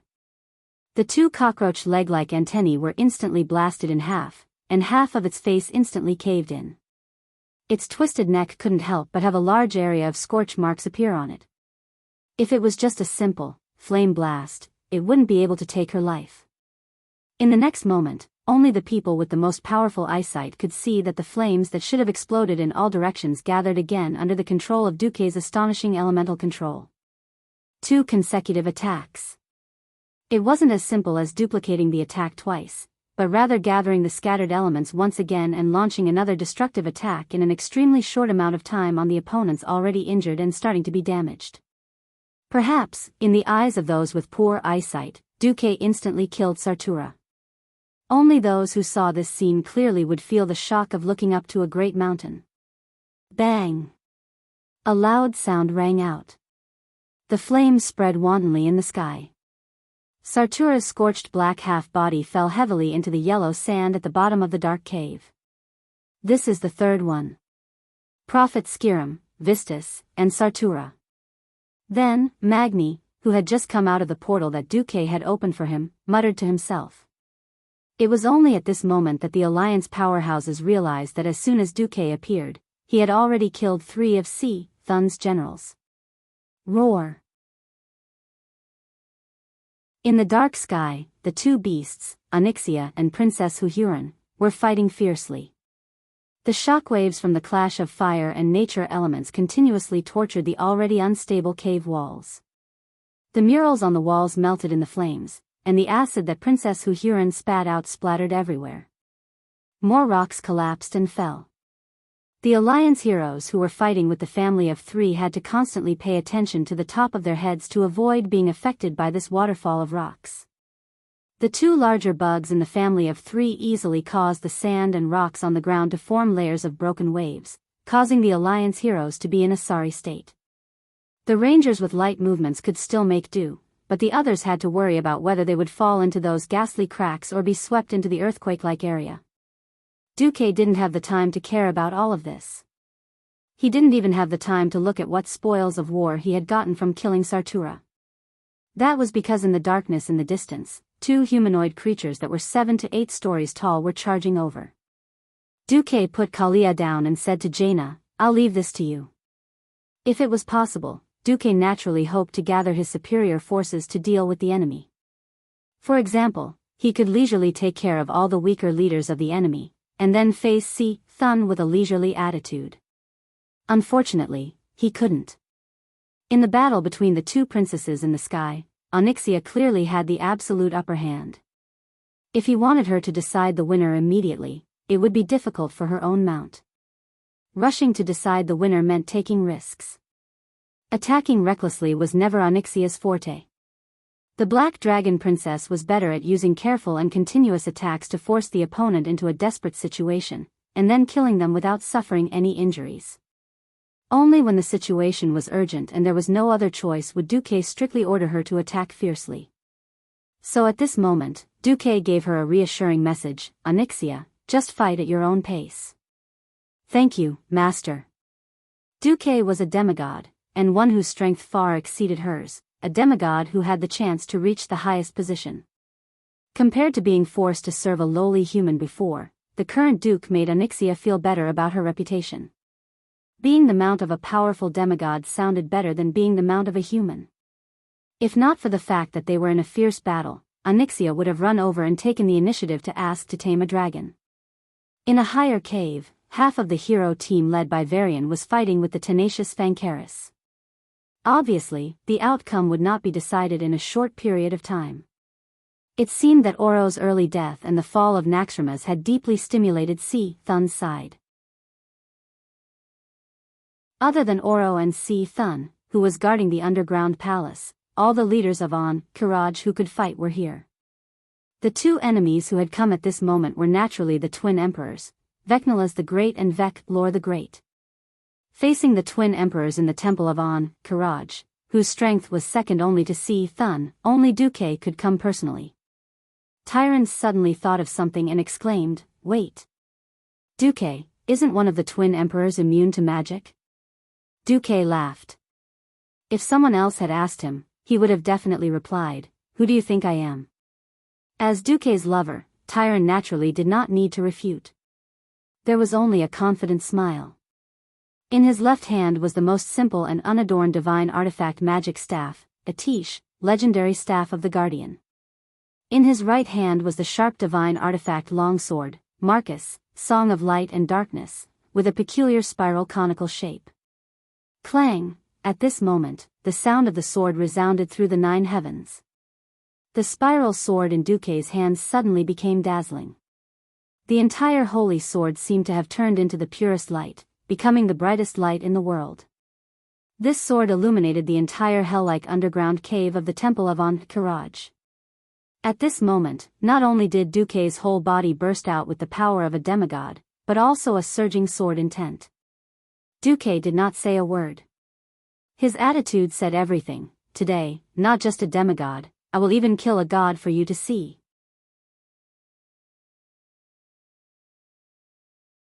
Chapter 13-17. The Twin Emperors. They had an incomparably deep impression in Duque's memory. After all, the twin emperors pioneered the warlocks as tank bosses. There was no other way. Because under Si Thun's divine blessing, Emperor Vec Lor, commonly known as the Demon Emperor, was completely immune to physical attacks. He could only be injured by magical elements. On the other side, Emperor Vec Lor, who held a giant sword and was commonly known as the Sword Emperor, was completely immune to magic. The divine power wrapped around his body would instinctively expel all magical elements. So the traditional way of fighting was to have a tank with the highest armor and the team carry the Sword Emperor, and another warlock carry the Demon Emperor. Unfortunately, all the powerhouses in the Alliance hero group were in the middle of a fierce battle. There was no melee hero who could carry the monsters to help. Duque really wanted to take action again before the twin emperors arrived and free up some people, but unfortunately, he could not. For gazes full of powerful divinity crossed space and darkness and locked onto Duque. He did not know what went wrong, or if the history of Azeroth had taken a further serious turn. The twin emperors were demigods. As long as Duque dared to run and kill the other leaders just now, the twin emperors dared to teach Duque a deep and unforgettable lesson. Yes. If Duque dared to go and bully the noobs, then the twin emperors could too. They had known each other for so long. Even Valera and Brawl, who Duque had the least interaction with, were regarded as partners by Duque. Duque did not want to see anyone from the Alliance hero group die. So Duque's choice was to go straight up. At this moment, Duque's sword intent was high, and his sword intent was above all living beings, suppressing the entire Zerg race. In this dark and vast sky, Duque was the strongest existence that the twin emperors could not avoid. The twin emperors stopped far away. The Sword Emperor planted his giant sword on the ground, while the Demon Emperor put his hands on his hips. They were waiting for Duque to go over. A new demigod. That chaotic place should not be a demigod stage. Come here, a great battle needs a great stage. The twin emperors echoed each other, giving people the feeling of a two-man show. However, for a pair of brothers who had gone through thick and thin together, even sharing their life force, this kind of conversation couldn't be any more normal. The cloak on Duque's back fluttered in the wind as the elemental storm surged from Duque's body. A faint smile hung on Duque's face. At this moment, everyone could feel that they were bathed in Duque's battle intent, not in a smile. It was as if the spiral sword had replaced the sun hanging high in the sky, becoming the only source of light in this underground palace. In the next second, a wave of arcane elemental energy formed a huge wave, gently lifting Duque up. In the next second, a purple-blue arcane energy warship appeared. It supported Duque's body and moved forward proudly, arriving in front of the massive twin emperors. To the left was Sword Emperor Vecnalas. On the right front was the Demon Emperor Vec Lor. They spoke. We are called the Twin Emperors. Sword Emperor waved the sword in his hand. I am Vecnalas. The Demon Emperor waved his staff. I am Vecnalas. We bear the same fate. From the day we were born, we lived together, worked together, and faced the enemy together. The true battle of the pinnacle will be sung through the ages. The human demigod powerhouse, Duke Marcus. The Emperor's modesty makes us disdain to fight two against one. You can choose a partner. This is our respect for you. This is also the respect you have for us. The words that seemed like a tongue twister didn't make Duque dizzy. Instead, it made Duque see an opportunity. Duque said in a teasing tone, Huh? If I fight you 2 against 2 and we win, will there be additional prizes? Sword Emperor's glistening yellow eyes widened. The winner gets everything. The Demon Emperor's similarly colored eyes darkened. The loser loses everything. The winner's reward should not be discounted. The loser's etiquette should be done to the extreme. If you and your comrades win, you will get what you want. If I and my brother win, we will also get a real reward from Master. Duque found the Twin Emperor's wager very interesting. Unfortunately, where could Duque find a partner who could fight against the Twin Emperors? Because the twin emperors would heal each other when they were close to each other, Duque's partner had to be at least 60 yards away to face one of the emperors alone. This meant that Duque couldn't choose a warrior to tank the monsters. For example, even if Magni had the descent of God, he couldn't last that long. A real demigod was very difficult to kill in an instant. For example, when Master Howl killed the demigod Cenarius, it was ultimately because Cenarius used the forest as the source of his power. At that time, the entire Grey Valley and Fellwood Forest had already been infiltrated and polluted by demons. Cenarius' power was greatly reduced, and that was how Master Howl's shocking battle record came about. Duque knew that the twin emperors relied on those disgusting beetles. In Karaj, the number of insectoids was easily in the millions. His battle with the twin emperors was destined to be a tug-of-war. Magni definitely couldn't last that long. Duque cleared his throat. Just as he was about to say that he didn't have a partner, a graceful female figure that Duque was very familiar with stood beside Duque like lightning. Servana's Windrunner, Queen of Sin Dorii, Duque's partner, will partner with Duque in this battle to fight against you. Duque was embarrassed on the spot. His mouth was half open, opening and closing like a fish that had been scooped out of the water, sucking in air fiercely. Queen, she was proud. From the day Duque met her, she didn't feel that she was inferior to anyone. It was fine during the second battle at the Dark Portal. What she couldn't stand the most was during the third battle, when her hometown was destroyed, but she couldn't do anything about it. Time flew, and the man who had conquered her body and mind had already become a demigod who looked down on all living things. As someone by his side, as a proud expert, as a queen who was determined to take revenge, she couldn't allow herself to stay where she was. So, this time, she wanted to challenge her limits.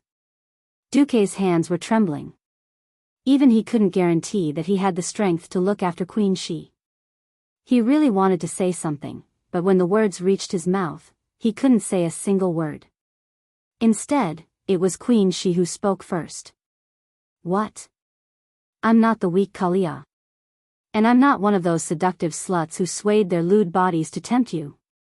From the day I was born, I was destined not to be the kind of weakling who was willing to be protected by others, and who needed to be carefully cared for. Remember, my name is Servana's Windrunner. Her sonorous and forceful words shook Duque's soul. He really wanted to argue, really wanted to forcefully hold her down, and not let her do anything stupid. Suddenly, Duque smiled.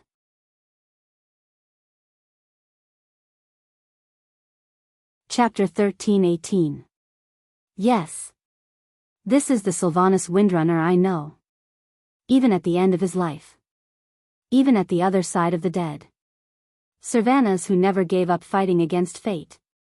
In Duque's harem, there was obviously a hierarchy of power. Unlike Queen Sylvanas, Jaina, and Tyrande, who stood at the top of the mortal realm, Kalia and Alucia were lagging behind. Especially Kalia, as a greenhouse flower trapped in the Forbidden Palace in her early years, it was really difficult for her to participate in the cruel boss battles. Duque knew very well that Kalia did not want to be ostracized in the harem and become a mere flower vase or mascot.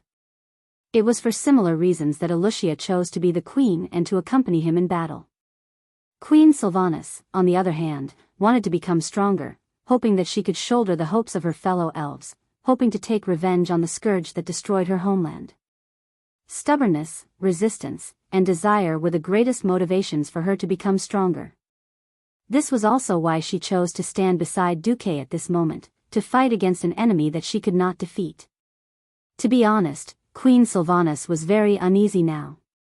Her being here could be said to be courageous, but also reckless. As a mortal god, getting involved in a battle between demigods, one mistake would lead to eternal damnation. But she was not resigned to it. Courage was like a spine. In the face of danger, if you yielded once, it was easy to do it a second time, a third time, and you would never be able to stand up straight again. Who knew when the spine of courage would break? Sailing against the current, one who did not advance would be pushed back. She could not let it go, and had no reason to let it go. In her heart, Queen Sylvanas was prepared to be reprimanded by Duque, or even chased away by force. She even thought of dozens of reasons to argue with Duque. But there was no anger, no lesson. All she got was a look that said, "I understand you." Infinite gentleness, and infinite trust. Not a single word. Instead, he just leaned over, hugged her waist just right, and kissed her gently. It wasn't the first time they had kissed, and it wasn't even the first time they had deep contact. However, this kiss made her feel like a little girl who didn't understand the ways of the world. It was as if she was in a dream. It was warm and full of moisture. After their lips parted and they stood up straight again, Duque and Cervantes were no longer lovers. At this moment, they were comrades. The twin emperor's glistening yellow eyes stared at Queen Sylvanas for a long time, feeling deep veneration. A peak existence among mortals. He also has extraordinary courage. We are the twin emperors. I recognize you as my opponent. Queen Sylvie held the bow in her left hand and flung her cloak with her right hand, revealing an Arother gold coin. She flicked it into the air with her thumb and said loudly, "When the coin lands," the twin emperors replied in unison, "The moment when we start fighting each other." Duque's face stiffened. "All right. The twin emperors, come." The golden coin kept spinning in the air. It seemed to have lost the restraints of time and kept spinning, spinning, and spinning. The golden light kept flashing, but the four hearts were getting more and more nervous. After what seemed like a century, the coin finally fell to the ground, making a crisp, clang sound. The twin emperors' bodies, which were at least 7 stories tall, were like mountains toppling over, pressing down on Duque and Queen Sylvanas. At the same time, Queen Sylvanas and Duque moved at the same time and shot out like an arrow. Queen Sylvanas strode with lightning speed, and in the midst of her mad dash, she had already shot 3 arrows at the magic-immune sword emperor, Vecnolus the Great. The sharp arrows drew a straight line in the air, bringing with them 3 bolts of lightning as they pierced straight at Vecnolus. Vecnolus did not even frown. The broadsword, which was as wide as the main beam of a building, came crashing down, and the light of the sword drew a strange arc in the void. Whether it was a person or an arrow, it was impossible to resist the edge of the Holy Kiraj greatsword. The 3 sharp arrows were about to be destroyed after a flash of the sword light. But the great emperor did not expect that Queen Sylvanas would use her left hand, which was holding the bow, to draw 3 extremely thin lines of lightning from her fingers, and actually pull the 3 arrows away from their predetermined trajectories. After the arrows changed direction in the air, they once again stabbed at Vecnolus, the emperor of the Kiraj Empire. Vecnolus was finally a little surprised. He did not expect that the arrows that were shot would have a second attack, especially when the arrows should have been cut down. But he still did not care. He was immune to magic, and the most powerful lightning power on the arrows was ineffective against him. Although the arrows would hit him, they might not be able to hit his vitals.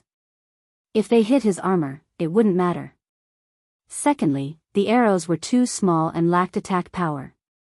At this moment, Queen Sylvanas, in the midst of a high-speed dash, opened her left hand angrily again. The 3 arrows, which had already slowed down, suddenly sped up twice in an unscientific way. 2 arrows were shot at his eyes, and 1 was shot at his throat. Vecnolus had no choice but to stop and use his left hand, which was wearing armor, to protect his vital parts with a backhand slap, and at the same time, hit the 3 arrows away. And Queen Sylvanas had already taken this opportunity to shoot 3 rounds of arrows, a total of 9 arrows. She manipulated the current of the lightning, and easily let the arrows that flew out get a better angle of entry.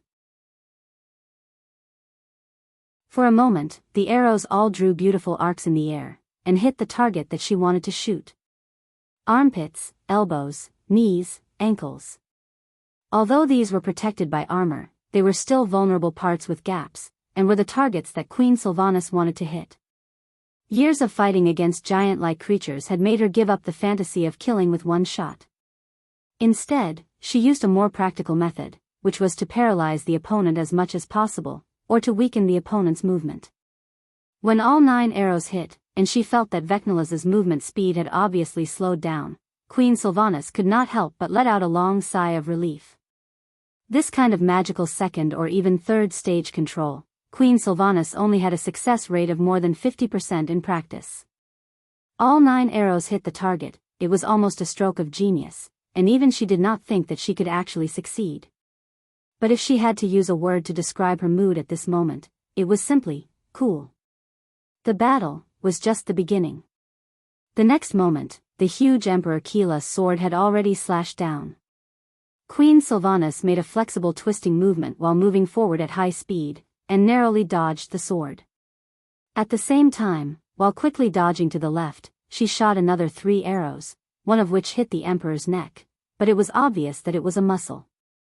For Vecnala's thick neck, which was so thick that at least 2 people would need to wrap their arms around it, the bull-sized wound on the neck muscle was not considered serious.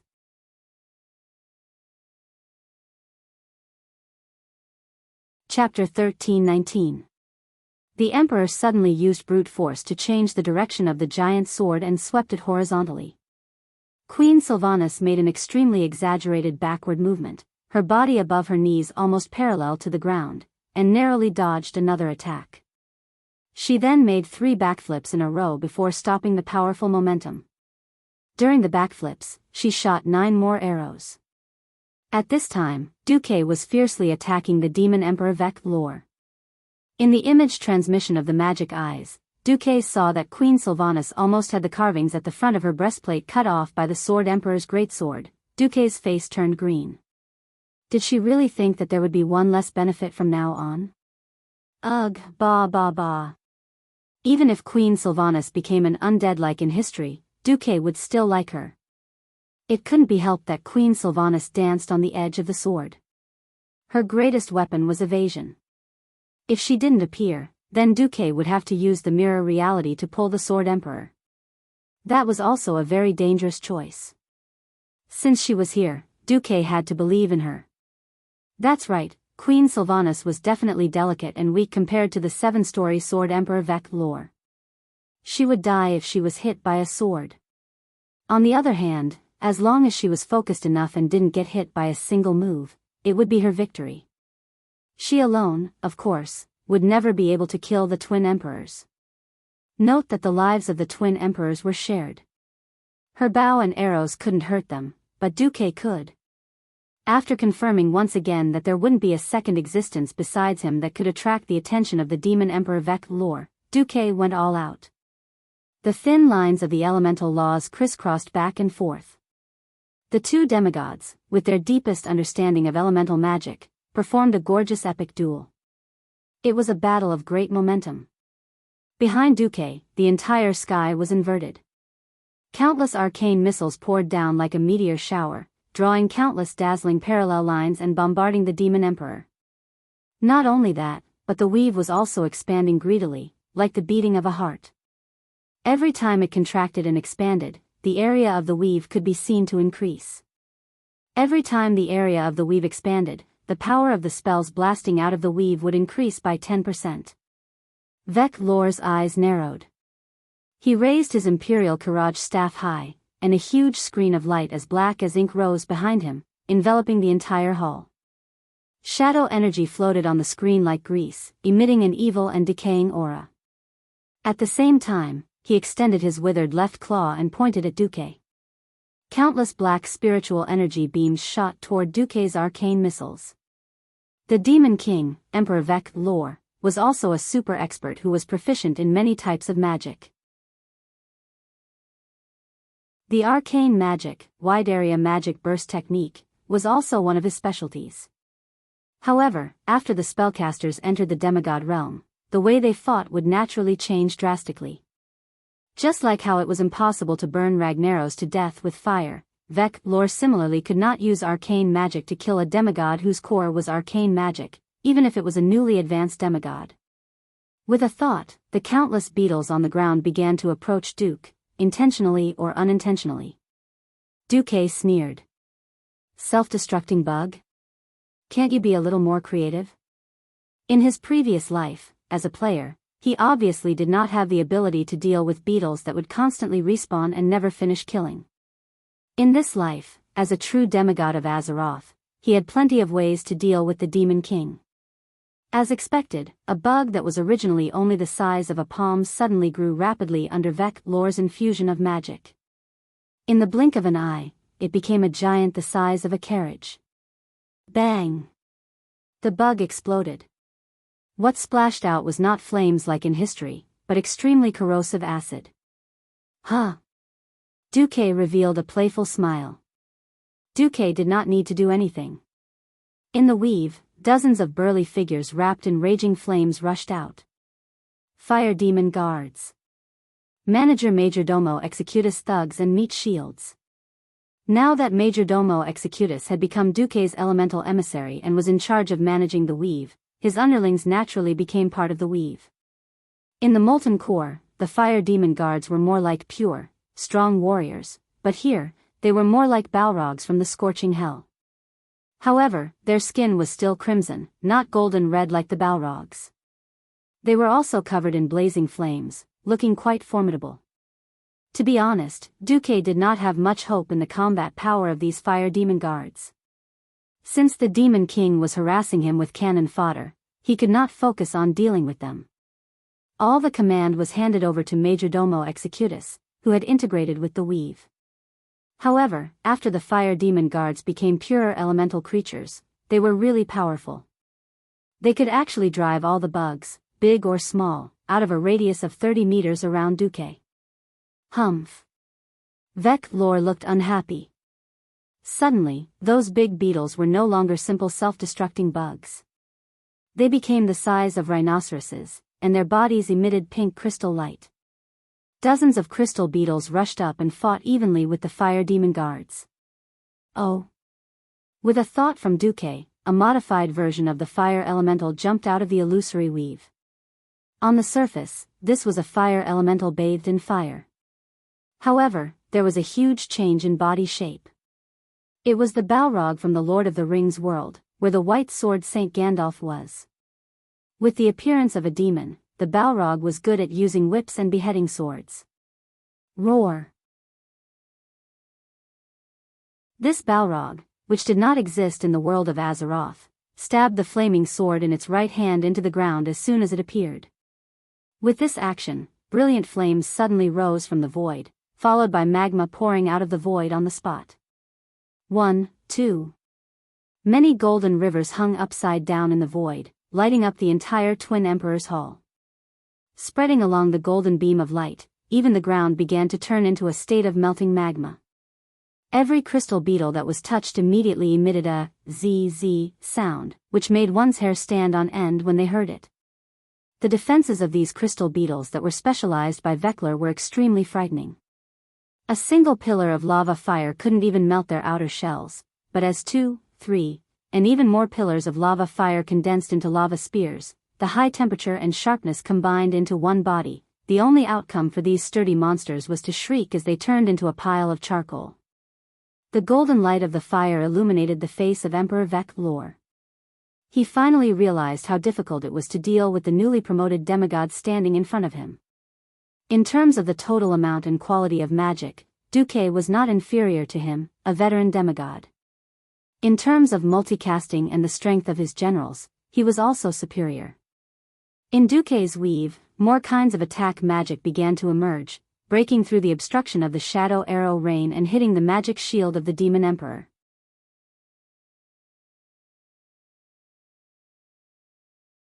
Chapter 1320. The Demon King waved the Kiraj Imperial staff as his mind worked rapidly, thinking about the situation. The situation was clear now. His brother, Vecnalas, had the absolute advantage against Savannah's, and was constantly pressuring him.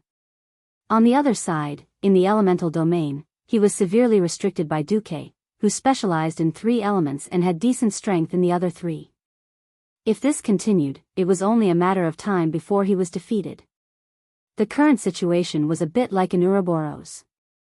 The snake head at the back wanted to devour the snake tail at the front, and whoever devoured it faster would be the winner. Was it Vecnalas who killed Savannah's first? Or would Duque exhaust them by attacking him first? In the end, he made a decision. It was a cruel order. Hundreds of insects grew in size at once. They had all sorts of characteristics. Some were filled with fire elements, some were frost, and some were acid.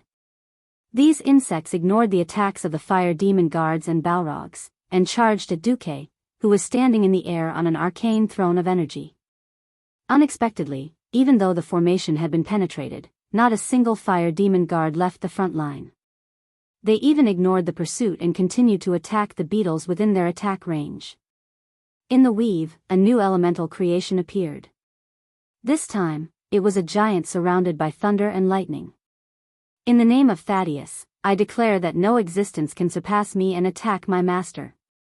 This thunder giant, who had the appearance of a holy knight, snapped his fingers, and a large number of beetles that had charged through the line of defense suddenly jumped out of nowhere. After a series of thunderous explosions, the entire world became quiet. Vecnalas didn't even frown, and directly let more beetles burrow out of the cracks in the ground. They kept charging, growing larger, and pounced at the continuous line of fire and thunder. It was hard to say if this scene was tragic or cruel.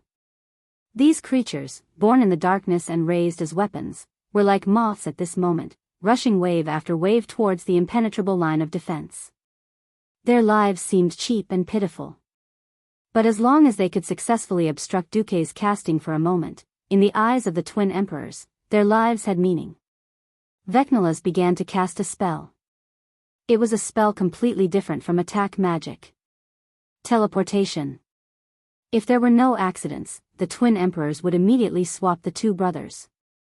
The sword emperor, who was immune to magic, would come to Duque, while the demon emperor, who was immune to physical attacks, would go against Cervanus. Humph. Duque snorted coldly, and a fireball the size of a small sentry tower smashed into Vec-Lor's body. The flames instantly burned through the demon emperor's left shoulder armor. Not only the armor, but almost half of his left shoulder was burned to ashes. However, he didn't seem to be in pain. He just smiled as if he was announcing his victory. In Duque's spirit sea, the demon king transmitted this message. Master said that only existences that are allowed to teleport in his sacred land can exist. Duque shuddered. Even if he didn't want to admit it, he had to. Stepping into a true god's territory was like stepping into their domain. See, Thun's berserk divine power wantonly spread throughout the entire Kiraj temple. Expanding the magic net for Duque was a very, very strenuous task. It was obviously a thankless task. Duque had to do this, or else he would be cut off from all power in the outside world. As a newly ascended demigod, Duque's own divine power reserves and magic reserves were definitely the lowest. He had just constructed the prototype of the magic net when he was forced to join the battle. If his source of magic and the support of the magic net were blocked, then Duque wouldn't be much different from an ordinary Breaking Dawn archmage. At most, he would just be a little tougher. Fortunately, Duque grasped too many types of elements. Even Thun couldn't expel all 6 of Duque's major elements. This was like patching. If it was 1 or 2 holes, it would be easy to patch, but if it was a wicker basket full of holes, then what the hell was there to patch? So no matter how hard Thun tried to suppress him, Duque still expanded his magic net bit by bit, whether it was the total amount of magic or the volume of the magic net itself. But Thun could completely mess up the spatial coordinates of the temple. At this moment, Duque couldn't feel any clear spatial coordinates. The next moment, Emperor Vec-Lor was about to switch places with his brother. At this moment, Duque didn't even bother to show the slightest bit of nervousness on his face. It was just that his left hand was still tightly gripping the divine artifact magic staff, a tiche, which was somewhat famous even among the Kiraj insect people. You're just bluffing. Vec-Lor snorted disdainfully. He had already thought about how he was going to torture that jumping female elf after the teleportation. The surrounding images suddenly blurred. This was the inevitable situation of teleportation. But a second later, the Nephilim king was stunned. Duque hadn't been left behind by him at all. Duque had completed a successful teleportation just like him. This wasn't a simple thing. After Thun had mixed up almost all the spatial coordinates here, any teleportation or flash was an extremely high-risk gamble. If he wasn't careful, he would get stuck in the pillars of the temple, or even in some unknown spatial rift, and be done for. He couldn't help but exclaim, "Ah!" He never dreamed that Duque would be so decisive. What he really couldn't understand was how Duque had located the spatial coordinates. Duke smiled, and with a flying kick, he kicked the dumbfounded Queen Shi's buttocks. The surging arcane elemental energy sent Queen Zeline flying towards Sword Emperor Vecnulf, who was 100 meters away. "Duque, you bastard." Queen Sylvanas was a little exasperated. Duque clearly had a better way, but he chose to do this. Was this humiliation? Or was it flirting? Regardless of that, the Sword Emperor's sword light fell again, and Queen Sylvanas had to focus on dodging and counterattacking again. On this side, the Nephilim king only got a contemptuous smile from Duque. "My flames are my lighthouse in the void." In response to Duke's words, Vec Lor's charred left shoulder, which had already been completely extinguished, once again ignited with a blazing red flame. The raging flames surged incessantly along his arm, spreading to his left elbow and the left side of his neck in an instant. He had underestimated his enemy. He didn't think that Duque's manipulation of the elements was so high. In his impression, that should be the means of the fire demon king, Ragnaros. Who knew that Duque could be like a phoenix, giving birth to flames from ashes again, burning the enemy's body a second time, and once again turning it into an accelerant for the rolling flames. Vecnulaz's expression finally changed, and he felt anxious.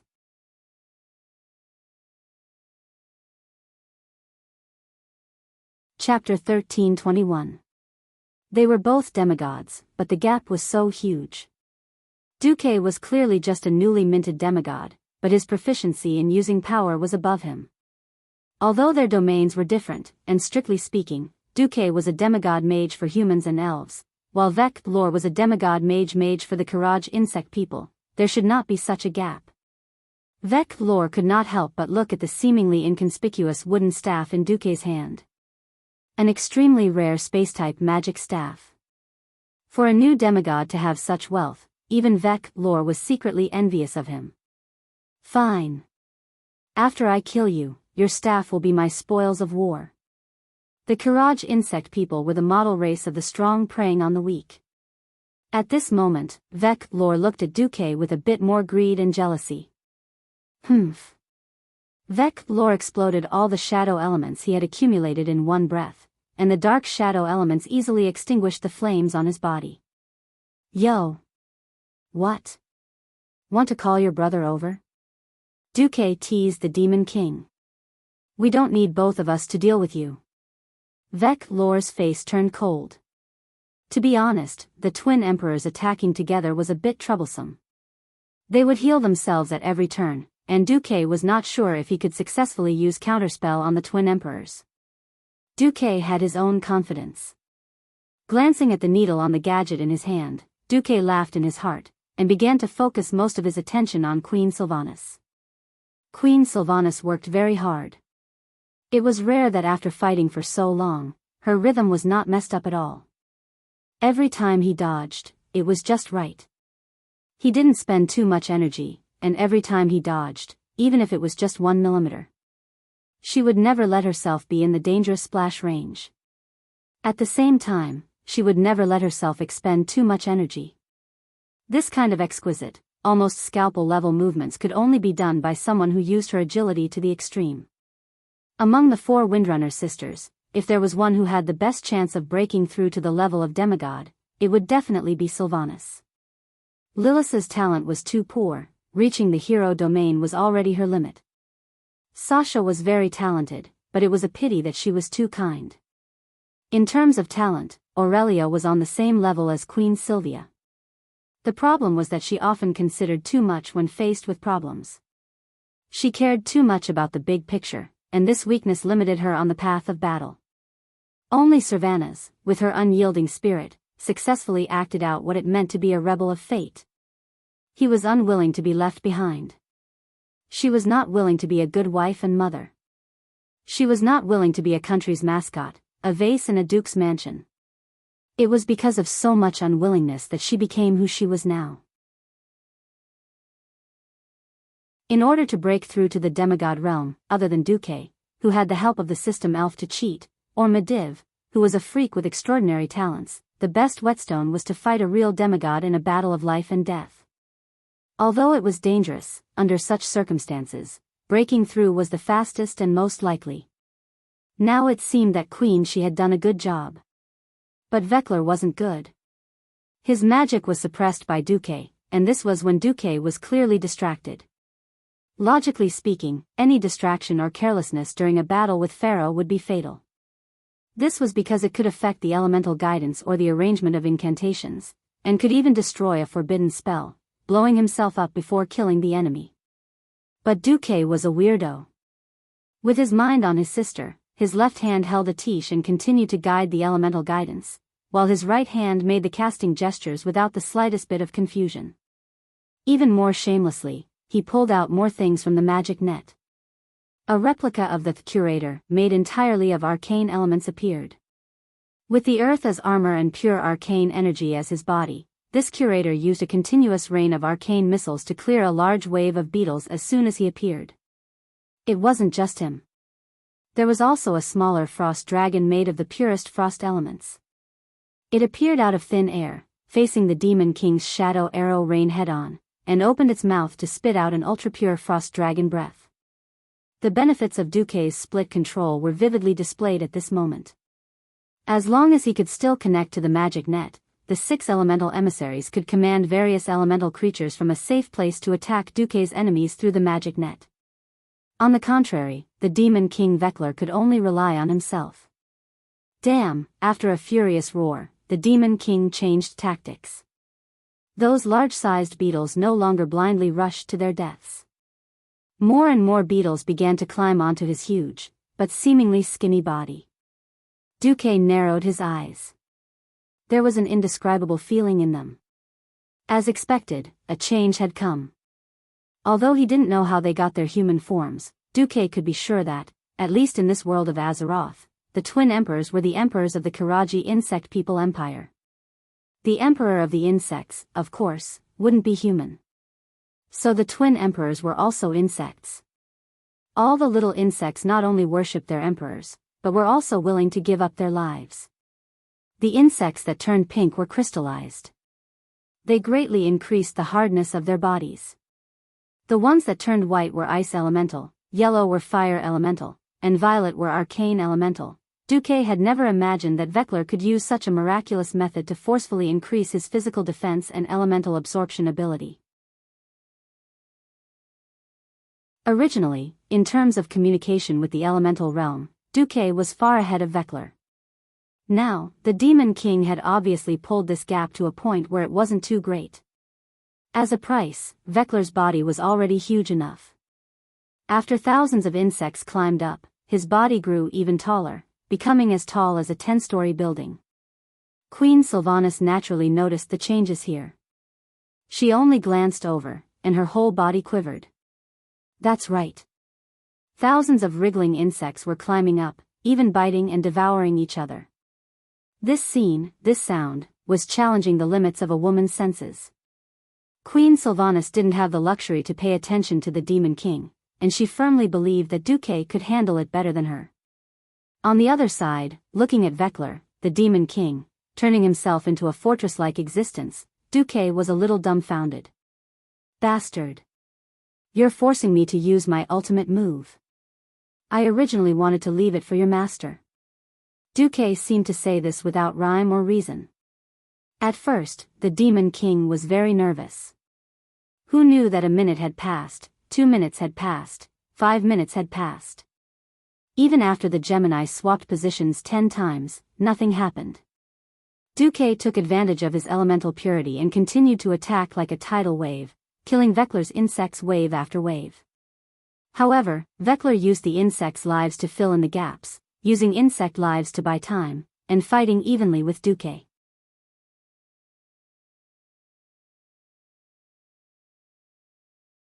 Chapter 1322. Just as Emperor Vekler was praying for his brother to kill Sylvanas first, suddenly, the entire Kiraj temple shook violently. It was like an earthquake. The feeling of the earth shaking even affected this 1,000-meter-deep underground cave. How exaggerated was this? Unfortunately, all the Karaj insect people were no strangers to this feeling. Because it wasn't the first time. The last time it was so shocking was when Naxxramas crashed into the east side of the Karaj temple. It fell back and forth, or rather, it was repeatedly thrusted, turning that side into ruins. Could it be that the alliance threw Naxxramas in again this time? Impossible. The twin emperors exclaimed at the same time. Their master Thun would never let Naxxramas behave atrociously in his territory again. In fact, Naxxramas was really close to the Karaj temple again. This time was different from the past. This time, the floating fortress was purely a feint. Seeing that his old enemy was coming again, how could Thun keep his face?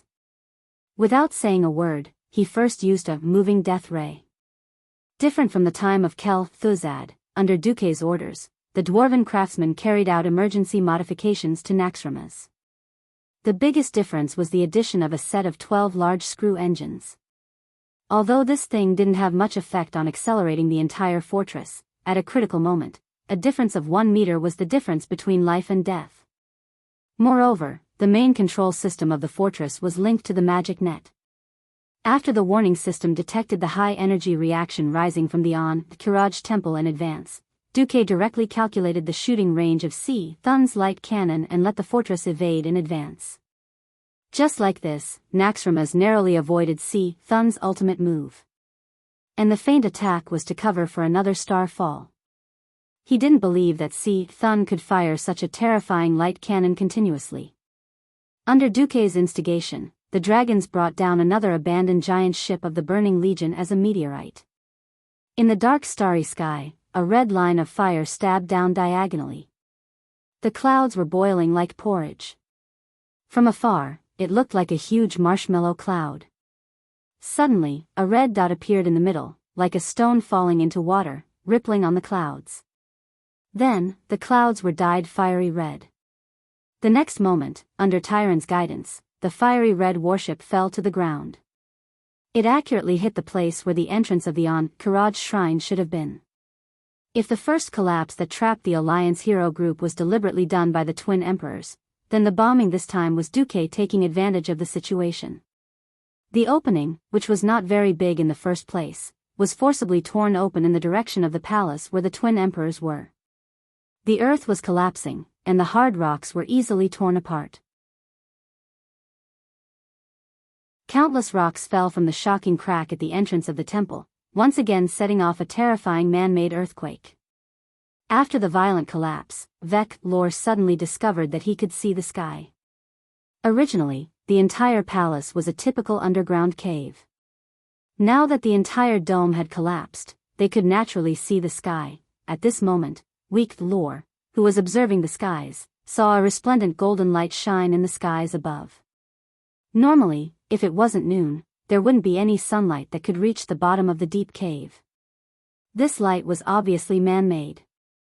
Even if Lor died, he wouldn't know that at this moment, in the orbit of the planet above Karaj, there was a reflector made from a crystal mirror that was about 2 kilometers long and wide. This was naturally a product of black technology that Duke had asked the dragons to do.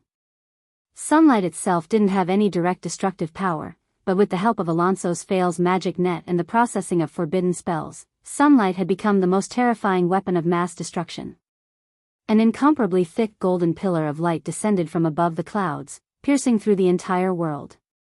The clouds had long been swept away by the meteorite, but now, under the influence of the holy magic, they slowly rotated to form a whirlpool. The golden pillar stabbed downwards, landing straight into that gigantic crack. The resplendent golden light reflected in Duke's dark eyes fell along the walls of the cave. With a confident smile, the golden light penetrated deep into the ground, and began to converge at the end, focusing on the body of a certain emperor whose body had become even larger. Boom. Continuous golden light spread from Lor's raised head to every corner of his body. Every bug that possessed Emperor Lor's body seemed to swell up, before exploding. This time, it wasn't because they were obeying the Emperor's orders, but because the elements on their bodies were in conflict with it. That's right, in order to avoid Duque's edge, weak lore had chosen to use the shadow element as his core. Suddenly receiving the strongest attack of the holy element, not a single beetle could withstand the tearing of these two opposing forces.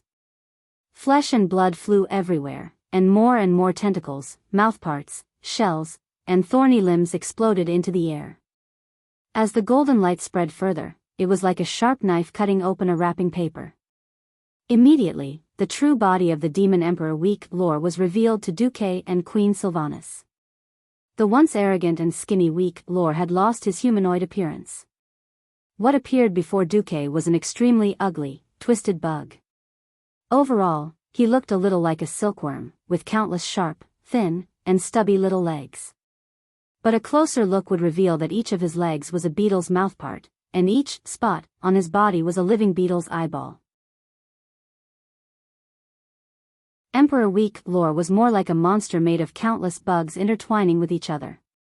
Fortunately, in less than half a second after Weak Lore's glory was revealed, Alonso's soul directly descended beside Duque. His full strength caused this disgusting scene to become extremely brief. Amidst an earth-shattering, inhuman scream, that giant bug amalgamation suddenly exploded. Every single tentacle, every single horn, and every single hair that was like steel needles completely exploded apart and transformed into specks of powder that were the size of ordinary ants. In the end, they didn't even have the time to flutter down before they had already dispersed within the golden radiance. On the other side, the Sword Emperor Vecnala's triple slash had almost forced Sylvanas into a dead end. At this moment, the Sword Emperor's huge body suddenly shrunk rapidly. In a short 3 seconds, he had become an empty bag of skin, collapsing on the ground. In the surroundings, all of the bugs wandering about on the ground died. They exploded one after another, as if a rain of blood had fallen. Sylvanas turned his head and saw Duque standing proudly within the golden light. His expression was normal, and his black pupils were accompanied by a light smile. It was as if what he had just killed were not 2 demigods, but 2 ants.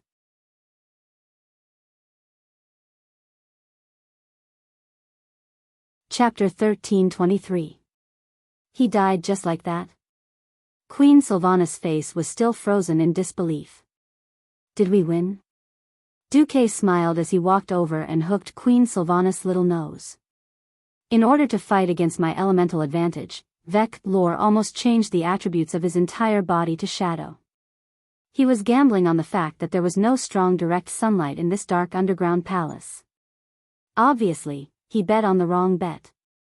Queen Sylvanas was stunned for a moment before a bright smile blossomed on her face.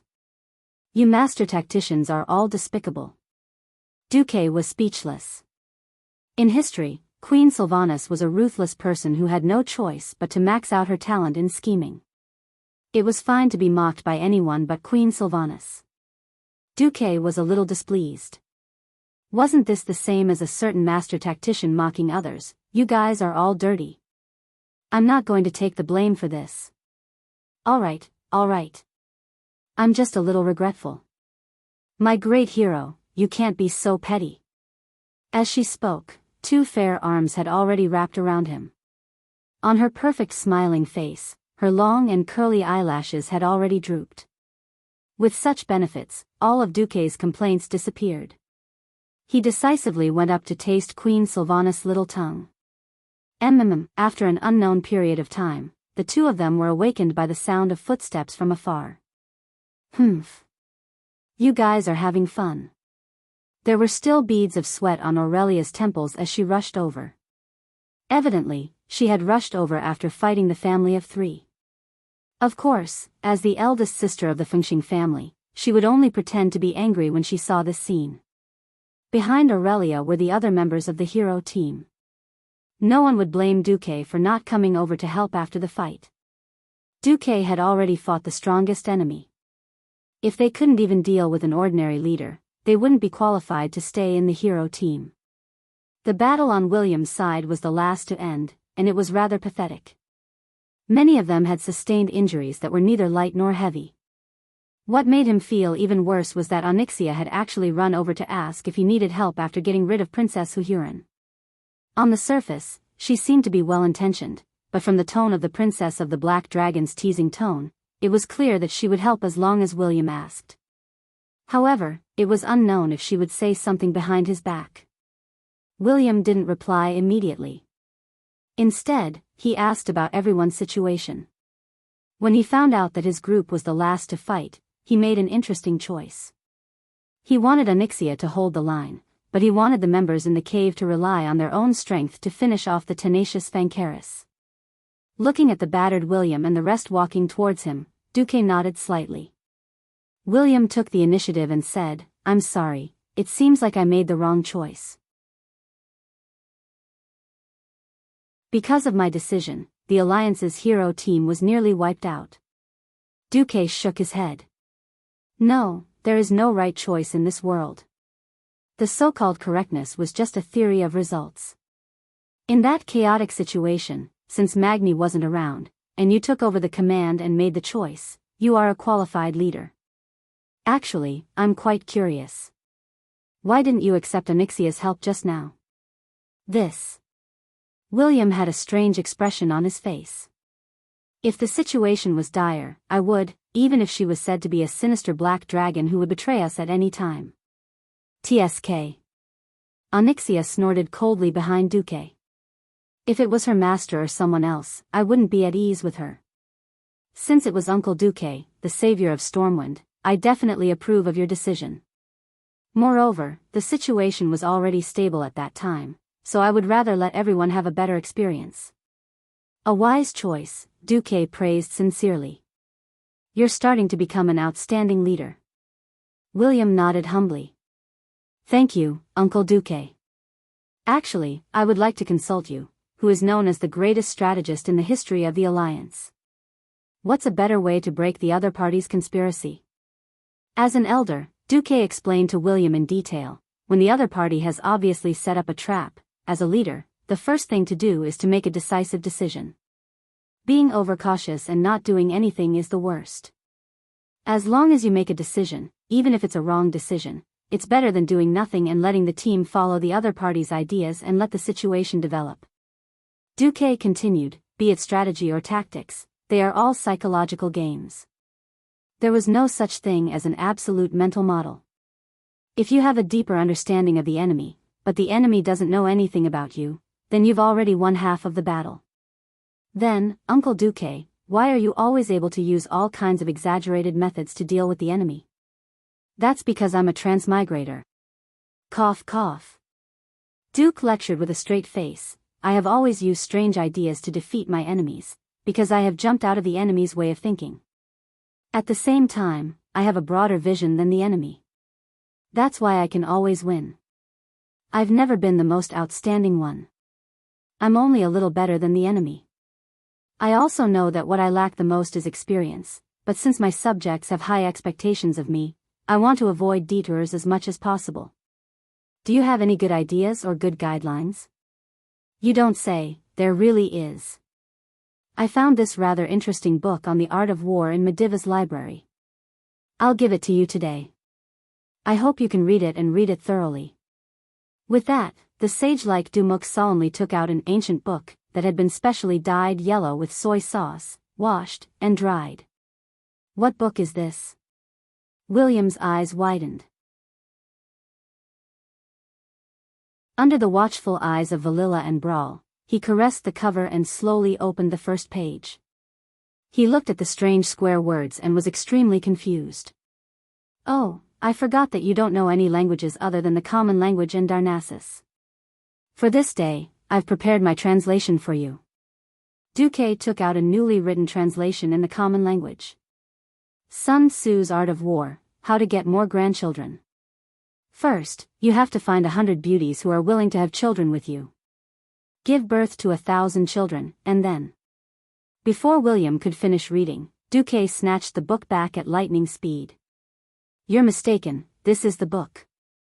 Duque took out another translation of Sun Tzu's Art of War. He could clearly feel more than 10 shy and angry gazes from all around him. War is a matter of great importance to a country. It's the land of life and death, the path of survival. It must be examined. Although it was a little hard to understand after William read it out, it was more than 100 times more pretentious in an instant.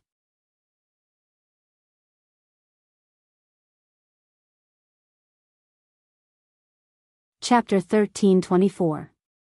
Sun Tzu's Art of War was a top-notch work that revealed the laws of competition.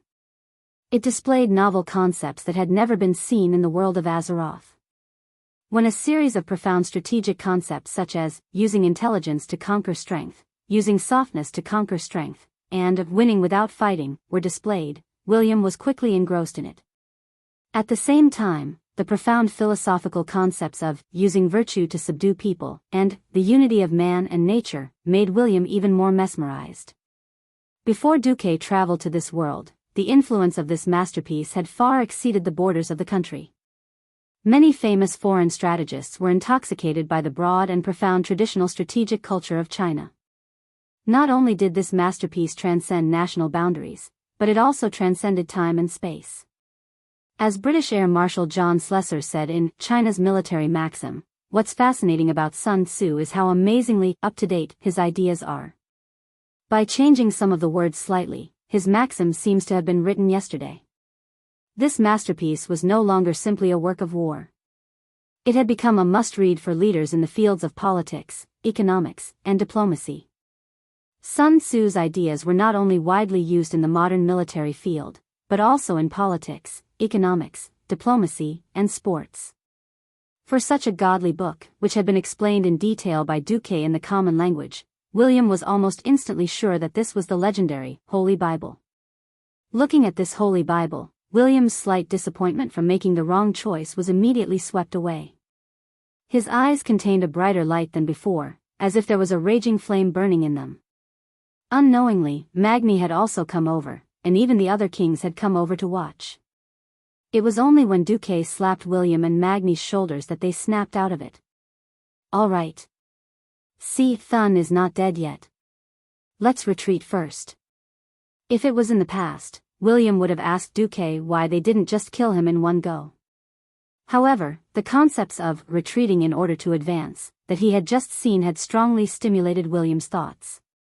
The higher-ups of the alliance quickly reached a consensus to retreat first. Since they were allied forces, challenging the ancient god Thun was a huge matter. They would definitely go through thick and thin together. Even with a demigod like Duque overseeing things, there was still no guarantee. After all, no one knew to what extent Thun's strength had recovered, but from the two attacks Thun made, one of which sent Naxxramas flying and the other of which blew up a small part of Naxxramas, it was clear that the power of this ancient evil god was not complete. Of course, the alliance could directly charge into the lowest level of the Kiraj temple without waiting for the tribes. He might even be able to take advantage of Thun before he fully recovered. But so what if he won? They might be able to obtain some decent equipment, but who could guarantee that the alliance's experts wouldn't die? It was precisely because the alliance was stronger than the Horde in terms of both quantity and quality of experts, as well as national and military power, that the alliance was able to form an allied army. If the alliance sacrificed too much, it would only benefit the Horde. William suddenly understood why Duque wanted to retreat first. Duque smiled and turned to Jaina. Go out and inform the vanguard of the allied army to retreat immediately from the wall of beetles to the divine temple. At the same time, prepare to use continuous artillery fire 24 hours a day to cover the road from the wall of beetles to the Kiraj ruins. Almost as soon as the alliance heroes returned to Naxxramas, the most terrifying insect swarm on record broke out in the Kiraj temple. Damn it! It's here again. On the floating fortress, all kinds of chaotic sounds drowned out everything. The sound of orders, angry curses, and then the loudest sound of artillery fire rang out. No one could figure out whether the sound of the artillery had alarmed the swarm, or whether the swarm had attracted the artillery fire. Almost at the same time as the artillery shells rained down on the Kiraj temple, insects the size of small trucks rushed out from every corner of the temple with their fangs and claws bared. They were like a black carpet that covered the entire ground, dyeing the yellow earth into a creepy, constantly shaking black color. They rushed out of the temple and formed a huge wall that was like a wave. They rushed forward crazily and quickly, even ignoring the cries of their companions. They stepped on their companions that ran slower to the bottom. Whether or not they would be trampled to death, no one knew. Originally, Varrock Salufar didn't want to retreat because retreating meant that the horde heroes led by Sal would be cut off. However, Duque's words dispelled his thoughts. Varrock, I don't doubt your loyalty to the chief at all, but it's not like you haven't seen an insect swarm before. How long do you think your army can last in front of this tide? Do you want to kill the last elites of the horde? And as long as we kill all the insects, we can still get Sal and the others back. Don't worry, as long as Thun isn't beaten back to the depths of the planet, the interests of the Alliance and the horde will be the same. Varrock was silent for a few seconds and finally nodded. The horde retreated. The Alliance, with the convenience of Naxxramas, crazily opened fire on every isle in the direction of the Kiraj temple, every place that wasn't under the protection of Thun's power. The insects were charging without any regard for their own lives, and the Alliance's artillery was also covering the area. The swarm of insects that was originally like a surging black tide didn't even have time to form an interweaving turbulence before it was smashed to pieces by the Alliance's superior artillery. The entire world seemed to be filled with the light of the explosions. As the cannon king of the Alliance, Bulang Bronzebeard methodically commanded Naxxramas. For ground attacks, prioritize the incendiary bombs, then the explosive bombs. For air attacks, don't stop the 3 types of bombs. Don't be afraid to run out of bombs. Sir Duke Marcus is already a demigod for mages. He will open a portal for us to replenish our ammunition. In the command center, after letting Khadgar help with the matter of the portal, Duque's focus fell on another place. He said to Varrock and Magni, see? The range of Thun's power shield has shrunk. Yes. The two nodded at the same time. Originally, Thun could cover the entire Kiraj temple, but now it only covered the main hall of the temple. Other places, even if stray bullets flew over, it didn't matter. Why is that? Varrock was puzzled. Because our Alliance's hero squad first broke the pillar of the Kiraj temple. Duque raised his palm, and 2 souls that looked like little people appeared on his palm. Even though these 2 souls had been imprisoned by Duque, Varrock could still clearly feel the strong will and surging soul waves from these 2 souls. This is, the souls of the twin emperors. The emperor of the Kiraj insect people, and also the leader of the swarm. After losing them, Thun could no longer control the Kiraj insect people well, so he simply sent all the low-level insects to their deaths.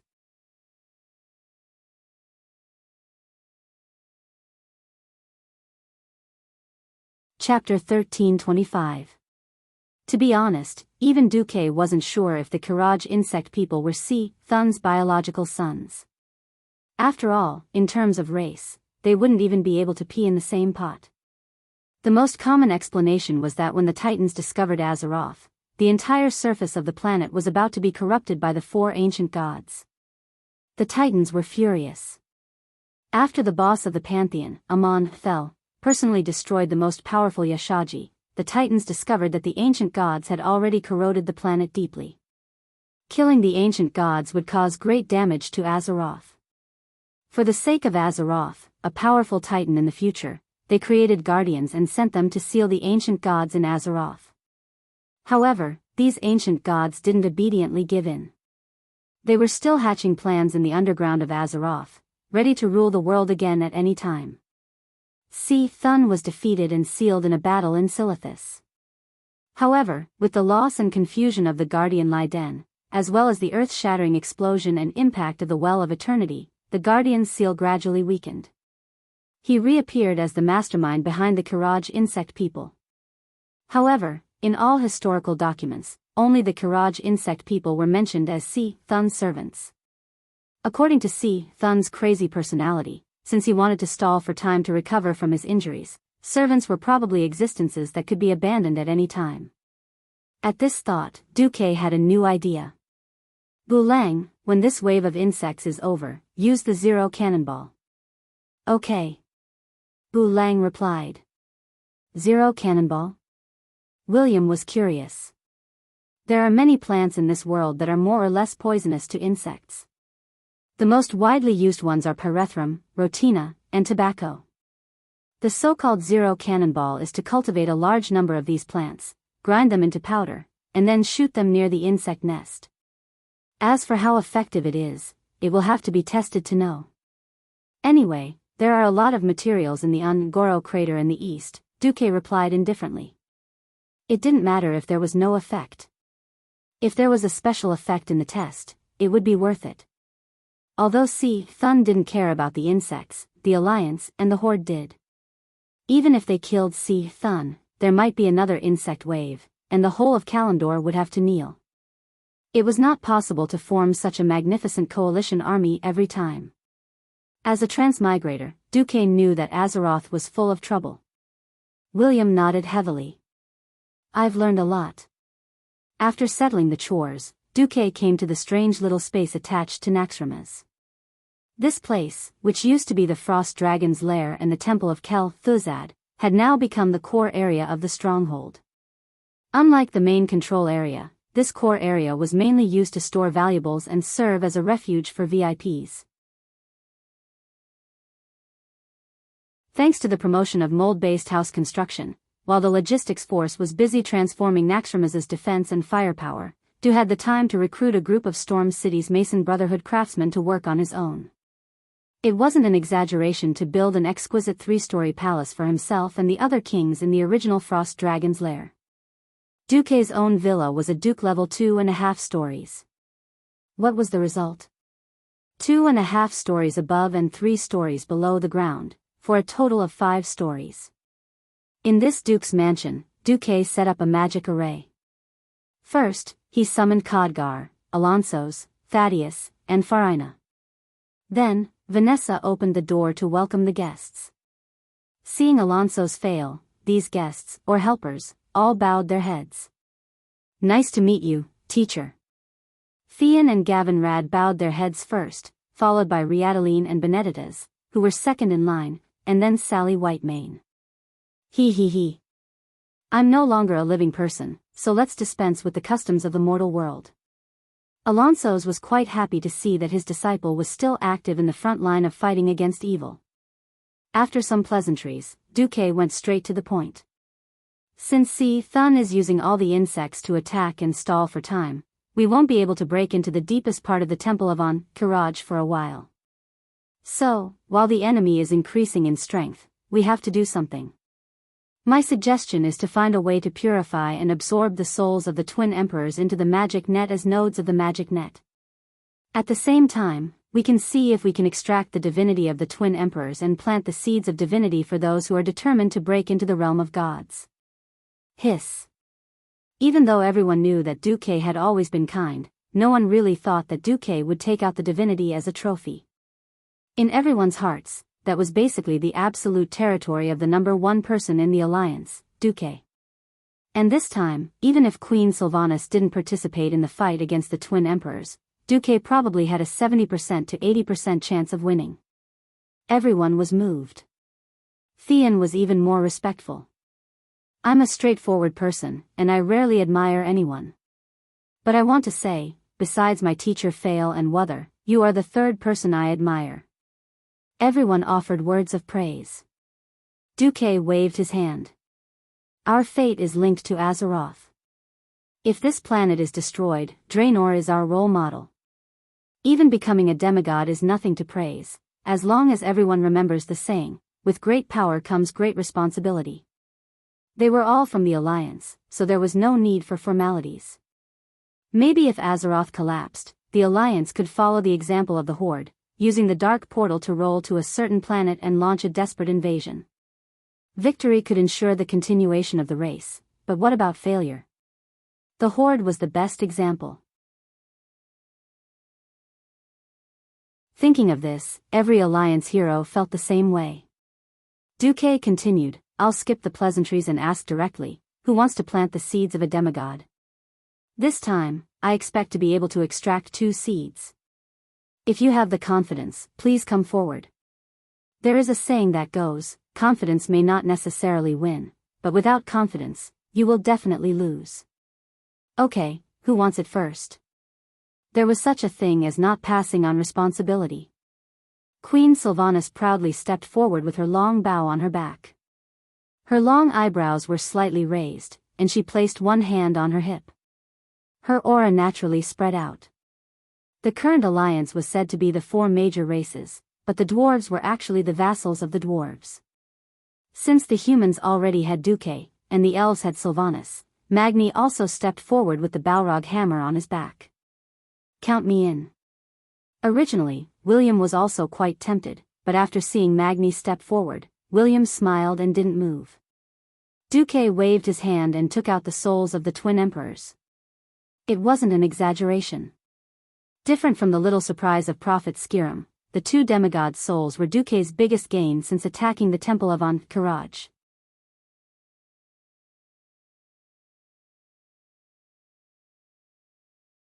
Chapter 1326. Unfortunately, the souls of the twin emperors were symbiotic, and could not be separated and used separately. Of course, the difficulty of subduing them had more than doubled. If there were difficulties, they had to go up, and if there were no difficulties, they had to go up. It seemed like I said something wrong. Forget it, don't mind this little detail. In the next moment, the souls of the twin emperors separately emerged from the palms of Duque's hands. Emperor Vecnalis's eyes widened, and he stared angrily at everything in front of him, but he immediately realized his powerlessness, because like his brother Emperor Vec-Lor, he had lost their demigod bodies, and became pure spiritual bodies. Yo, twin emperors, how are you feeling? Duque's face, in their vision, became immeasurably huge, and very much in need of a beating. They opened their mouths, but were shocked to find that they could only let out soundless roars. They tried to change everything, using all the power they could use to change the situation, but unfortunately, the soul prison had completely sealed off all their power. The only thing they could do now was to be prisoners, captives, and obediently wait here for the victor, Duque, to judge them. Duque gently tossed his hands up, and the 2 soul prisons rose slowly, until they were imprisoned in mid-air by the magic array. Duque snapped his fingers, and under everyone's gaze, the souls of the twin emperors began to grow, becoming the size of a dwarf. Twin emperors. Didn't you say that the victor gets everything? Now, as the victors, Duke Marcus and Sylvanas Windrunner, come enjoy our spoils of war. Duque pulled Queen Sylvanas over, and they stood side by side. Clearly, the faces of the twin emperors twitched in pain. What had been said not long ago still echoed in the ears of the 4 of them. The reward of the victor should not be discounted. The etiquette of the loser should be done to the extreme. Right. They had said so. However, that was both the emperor's reserve and pride, and the absolute confidence of the strong.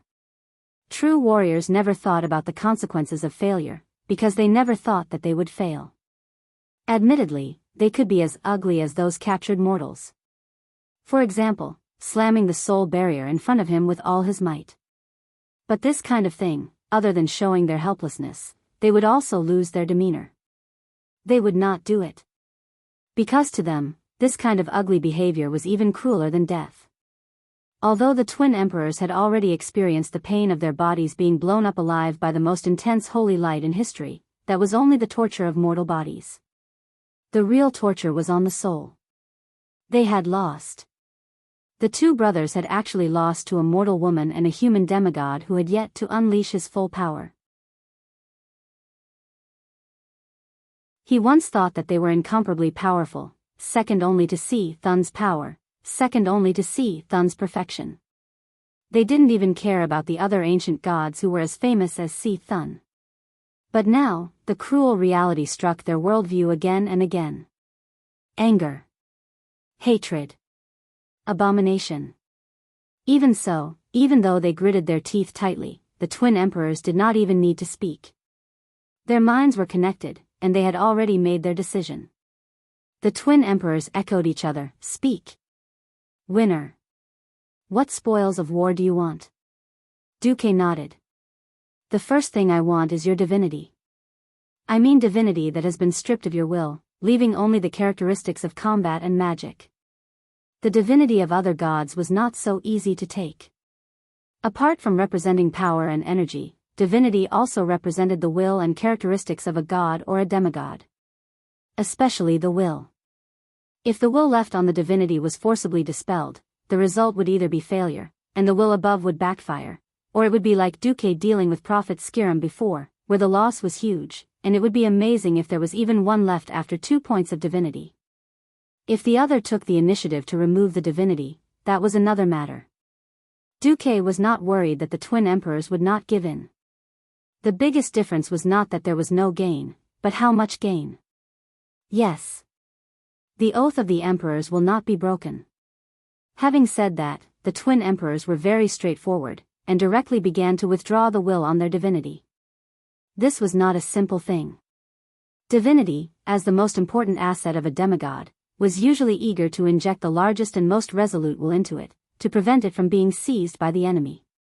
Every demigod did everything possible to stamp their own mark on every corner of the divinity.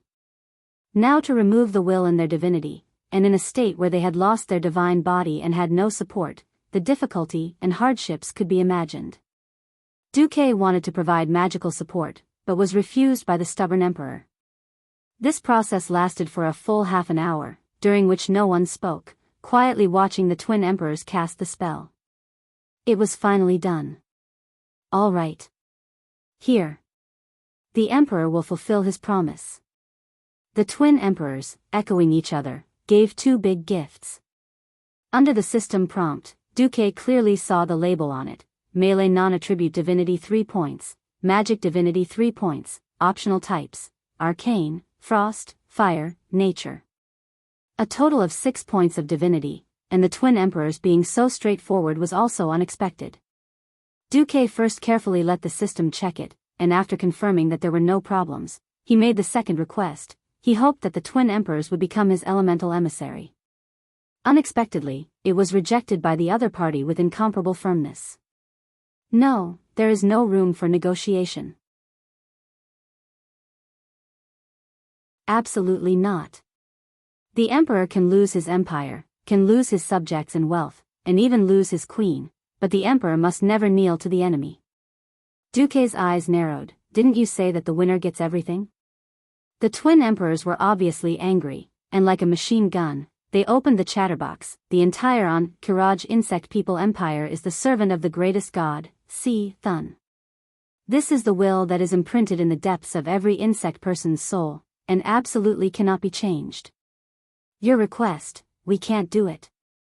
And our failure does not mean that we surrender.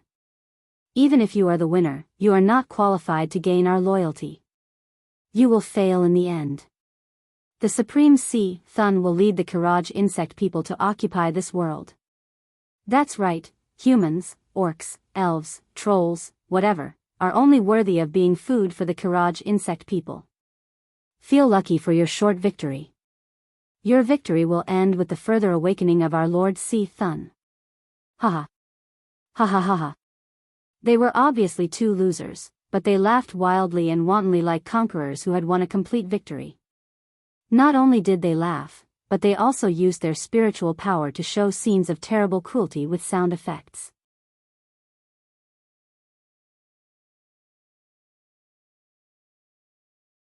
Chapter 1327.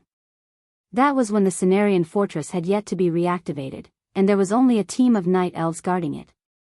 The insects that covered the mountains and plains easily flooded the entire fortress. No. Is the War of the Shifting Sands going to start again? The ones guarding the fortress were the night elves' most elite sentries. So what? They were too few in number. The sharp arrows easily pierced the skulls of the insects, and the arrows that penetrated the brain took the insect's life. Shoot 1 dead, and 3 more charged forward. Shoot 3 dead, and a swarm of them surged forward. They were already short on manpower, and the vast fortress defense line was not something that could be maintained by a mere 30 people. In the blink of an eye, the entire defense line was broken through. As the captain, the druid merely sent out an owl to send a message. The sturdy armor was easily pierced through by the sharp mouthparts of the giant insects, and with a ripping sound, the armor and the delicate limbs were torn apart like a piece of paper. Duran. Sherna, an elf couple, was instantly pushed away by the swarm of insects. The cruel insects did not kill them on the spot.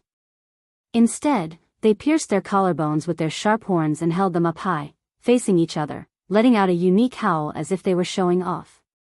No, let her go. You can do whatever you want to me. Let her go. The strong Duran broke down. He cried and howled, begging the intelligent insects to let go of his lover. But all he got was the cruelest execution. The insects bit off their hands and feet one by one, swallowing and chewing them in front of each other. In the end, when their lower abdomens were bitten off, the couple, far away from home, breathed their last in each other's eyes of despair. Seeing this, Tyrande was already furious. Her whole body was trembling. Duque was silent. He gently pulled Tyrande over and held her in his arms. He raised his hand to stop the twin emperor's provocative performance, but was suddenly stopped by Tyrande. No. I want to see it to the end. It was not just her. Even though the faces of Queen Sylph and the other alliance champions were filled with anger, and even though their fists were already trembling from clenching too tightly, not a single person tried to stop the twin emperors. Sigh. Duque let out a long sigh. The scene changed to Thunder Cliff. A family of Tauran herdsmen were playing with their kodo beasts that were as large as rhinoceroses. The swarm of insects had arrived. They came without any scruples. The brave Tauran father used the thick totem pole to smash the 3 insects to death. Then, his hands and feet were pierced by the long insect mouthparts and lifted up high. As the price for daring to resist the Kiraj insect people, his punishment was that in front of him, the insects first ate his 2 sons who were 3 years old and 1 year old, then his lover. Finally, under the ferocious laughter of the leader of the Kiraj insect people guards, he ordered the insects to dismember his body and eat him. What the father saw on his deathbed was the twisted heads of his wife and son. The scene changed again. At the Tree Shade Inn at the junction of the Dust Wallow Swamp and the Crossroads. Because of the wood trade between the Alliance and the Horde, this place became the most harmonious place for humans and beast men. Originally, this place was full of laughter. Even though both sides were armed with weapons, they were more like decorations. The heroic Theramore warriors dared to compete in drinking with the beast men who were 1 size bigger than them. They dared to arm wrestle with them. Even if they lost, they kept fighting. On everyone's faces, there was no longer any hatred in the past. When the swarm of insects arrived, everything changed. A huge number of flying insects drowned everything.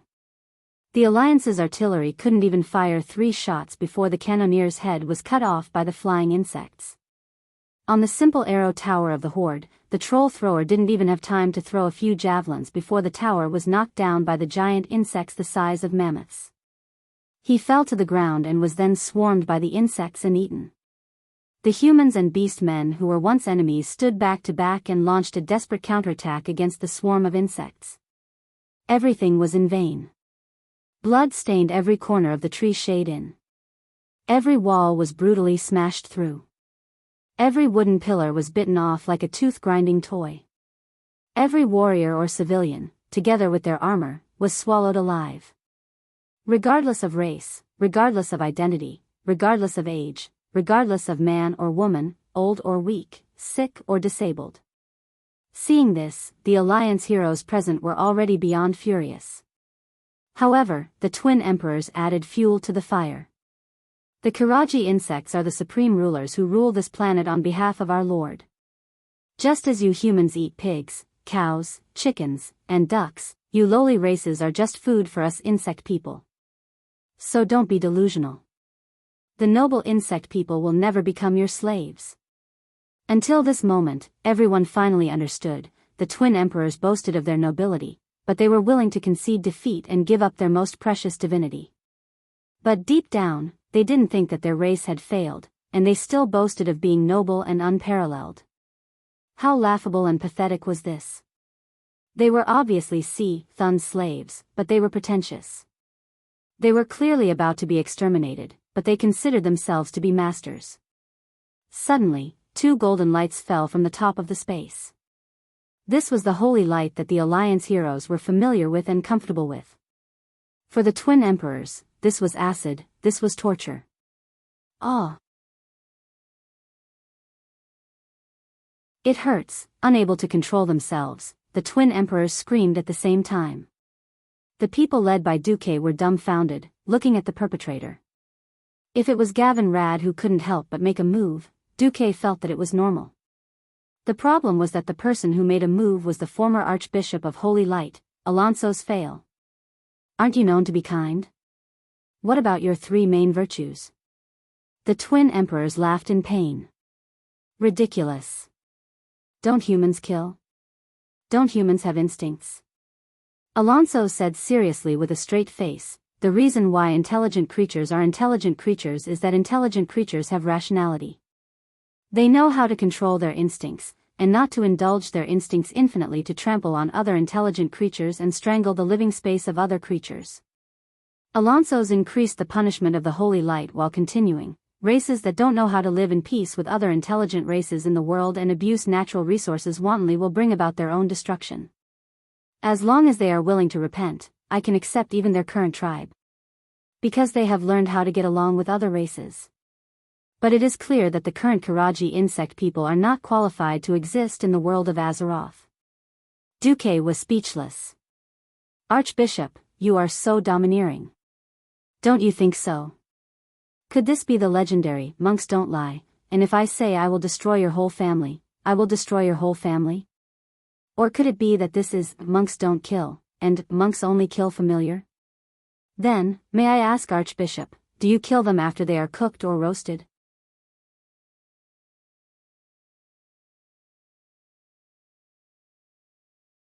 Chapter 13:28.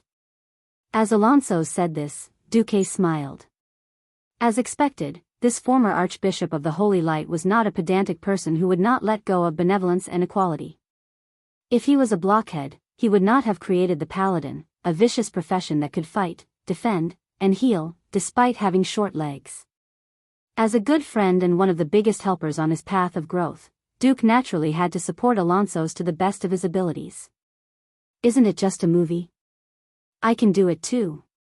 Duque waved his hand, and a Hollywood-level explosion happened. A comet fell from the sky, and Tyrant showed what it meant to destroy your entire family. In front of this earth-shattering destructive power that only the strongest demigods or true gods could resist, all mortal powers were useless. A mushroom cloud rose. The ash hive exploded. Mushroom clouds rose one after another.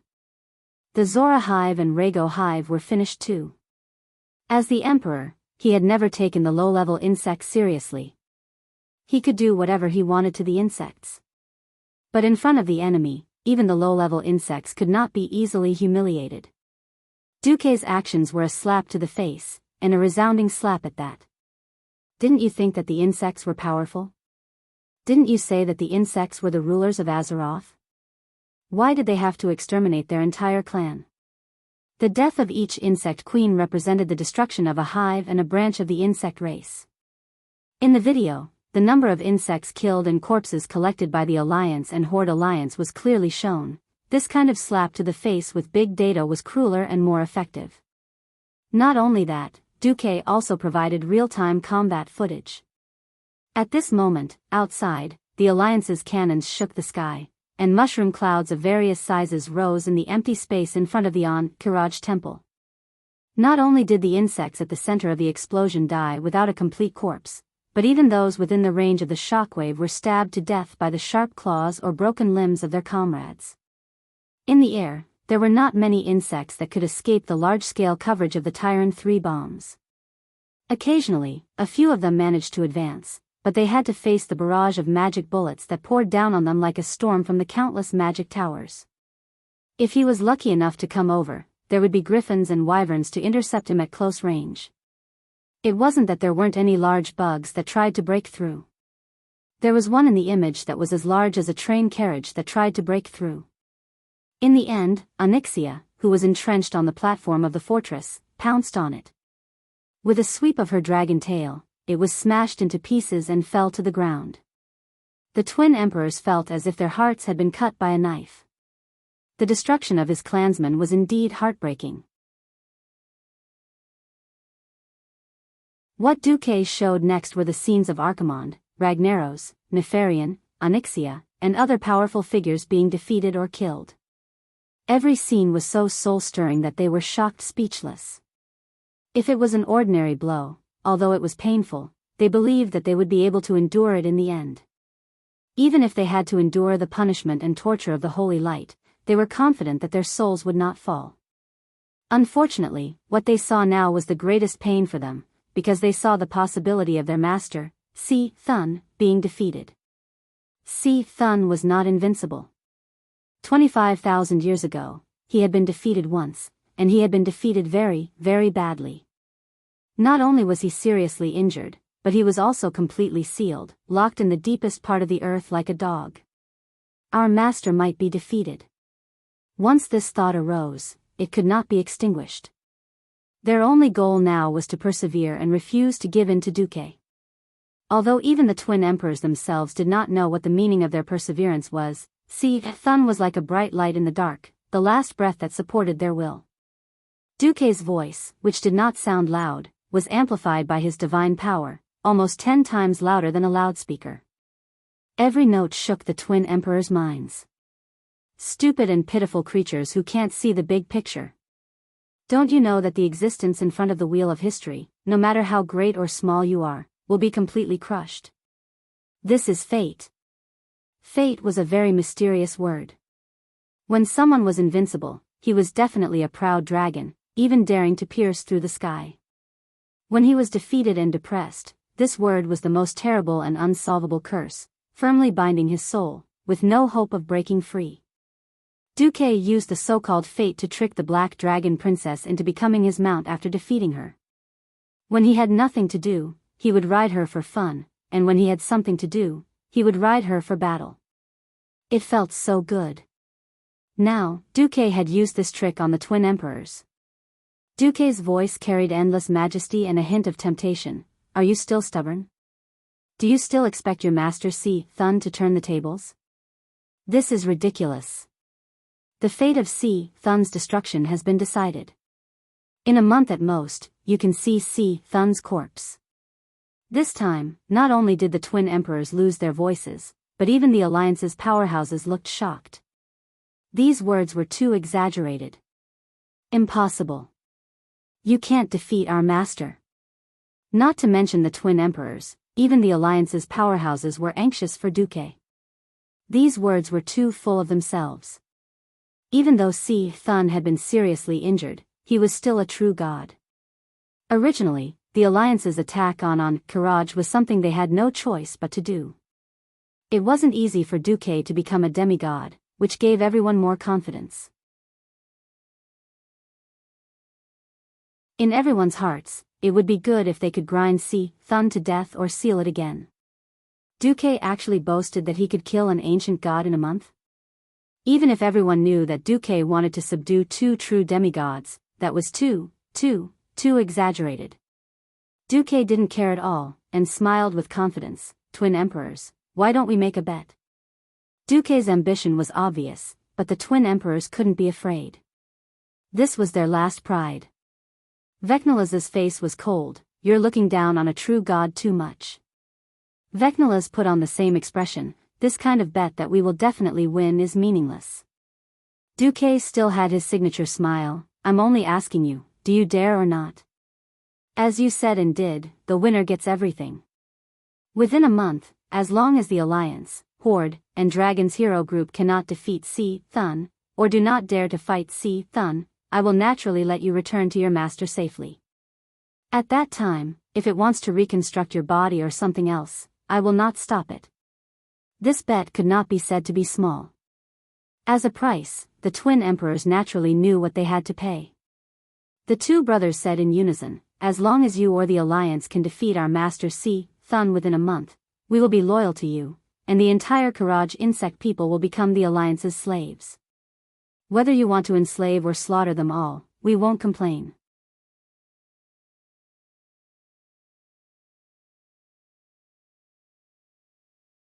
Chapter 1329. This oath sounded ridiculous. It was simply at the level of the Arabian Nights. After calming down and thinking about it carefully, one would find that it was not only Duque's side who had this idea. Similarly, the twin emperors were not idiots. If what Duque showed the twin emperors was only the scene of the destruction of the 3 insect nests of Silithus, it was just a demonstration, then the scene of the insects coming out of the temple of An-Karaj to make a death charge told the twin emperors another key. After they were killed, Thun was tired of these worthless servants of the Karaj insect people. Outsiders could not see it, but as the insect people emperors, they could definitely see that in the charging swarm of insects, there were a large number of insects that were not qualified to be soldiers. No race would let their young go to the battlefield unless it was a matter of survival. Thun was burning the bridge after crossing it. This was the core reason that made the twin emperors angry and loosened their minds. With the help of the system, Duque saw the age structure of the insects, which was why he seemed to gamble. He seemed reckless and even boastful. If you thought about it carefully, you would know that there was no such thing as failure in Duque's dictionary. If the Alliance's hero group failed, then whether the souls of the twin emperors would be returned would naturally be decided by the victorious Thun. It was impossible for Duque to use Thun's servants to coerce Thun to let him go. If the Alliance won, then the twin emperors would undoubtedly find a new way to survive for the Karaj insect people who were at the end of their rope. Of course, if the Alliance did not win, then naturally there was no need to mention anything. They did not overly force the twin emperors to make a decision now, and everyone dispersed after the twin emperors made their promise. Kalia asked, if we win against Thun, will we really accept those terrible insects? Duque smiled, are the orcs scary? Cruel? Kalia was suddenly enlightened. Yes, the orcs were also scary and cruel. These green-skinned humanoid monsters once ravaged the entire Eastern Kingdom, causing millions of deaths and injuries, plunging tens of millions of people into the flames of war, and bringing unforgettable terror and pain to all the major races of Azeroth. But now, these terrifying and cruel green-skinned creatures had become the allies of the entire Alliance. Was it funny? Was it worth hate and anger? Maybe, maybe not. In the face of the survival of an entire race, or even the entire planet, racial hatred was nothing. Thanks to the tireless propaganda and guidance of the various countries over the years, the people's hatred towards the orcs had been slightly reduced. At least until the new enemy was eliminated, the fuse would not be lit. This situation also applied to the Karaj insect people. Those insects would be useful in many ways if they were used as mounts, Theon commented. Yes, such as rugged caves, Varian nodded. In the air, griffins could be used. On relatively flat ground, horses could be used. In cold forest areas, the elves' nightmares could be used. However, in rugged and complicated hot terrain, there was nothing more suitable than insects. Tyrant cleared her throat and emphasized, you'll need it. Don't forget that 10,000 years have passed. The Burning Legion, which once had hundreds of millions of demon warriors, has once again set their sights on Azeroth. 10,000 years ago, Duque's infernal affairs had inflicted heavy losses on the Burning Legion. 10,000 years was too long. No one knew what kind of terrifying combat power the Burning Legion had gathered in this period of time. In a sense, not just the insects, all intelligent creatures in Azeroth should unite to deal with the Burning Legion. The conversation between the few big shots of the Alliance made the others think. At this time, Edwin Van Cleef came over and bowed to Duque. Then, he said in a voice that everyone could hear, the Horde's heroes have just defeated Ayamis the Hunter, and are preparing to challenge Adrian the Scarless tomorrow. Oh, not bad. Duque raised his eyebrows. Unfortunately, the losses are a little big. In the ruins of An-Karaj, the Horde has so far lost 4 former members of the Silver Moon Parliament and 3 second-rate chiefs who were resurrected as Death Knights. Hearing this news, the expressions of the Alliance's heroes were very strange. As former enemies, even if they were not enemies now, seeing an enemy who had been killed almost 20 years ago come back to life and scare people again was a very complicated feeling. Moreover, Sar's method of absorbing a large number of undead into the horde had always made the Alliance's heroes feel disgusted. Now that those bones had been lost, from the Alliance's point of view, it was a loss of combat power. From the Alliance's point of view, it was no different from setting off firecrackers to celebrate. Duque turned to look at Tyrande. Tyrande immediately understood and ran to contact Fandral Staghelm. After a while, Tyrande returned. It's good news. Because Thun realized that he could not further corrode the earth, he has begun to recover his divine power. What it could collect was only the Lilian ego that it had plundered in the Silithus territory. This process will probably last for about 10 days. Duque said. Edwin informs Sar of the situation. Let him do as he sees fit. No one was willing to fight an ancient god who had recovered better. Wait for more combat power? Launch an attack while the ancient god was weak before he recovered? This was a very difficult choice. There was no such thing as having the best of both worlds.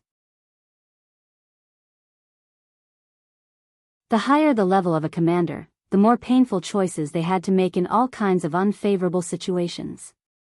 Fortunately, while Thun was accumulating strength, the Alliance was not idle either. Duque split the 3 points of divinity from the Sword Emperor Vecnalas into 3 portions. One was for Magni, one was for Servanas, and the last one was for him. Even though each portion did not actually have a single point of divinity, it was a special energy that contained divine power waves. And don't think that Vecnalas only knew how to use a sword. In reality, he was also one of Azeroth's specialties. Almost all the experts in this world were all-rounders. For example, Anduin Lothar could wield a 5-meter-long lance while riding a horse, shoot a squirrel's eye from 50 meters away with a bow while on horseback, and swing a 2-handed greatsword like it was child's play. What weapon he used to be famous was purely because he was most comfortable with it. Vecnalas' archery was also very good. The experts of the Alliance were basically all in important positions.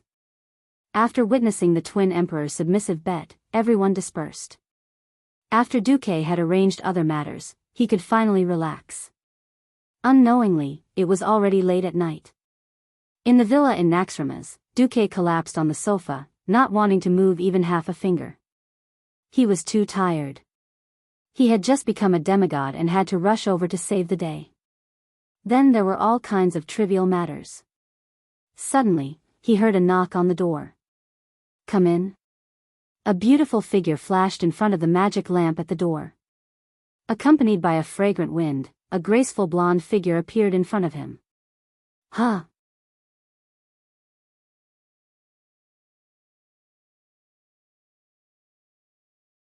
Chapter 1330.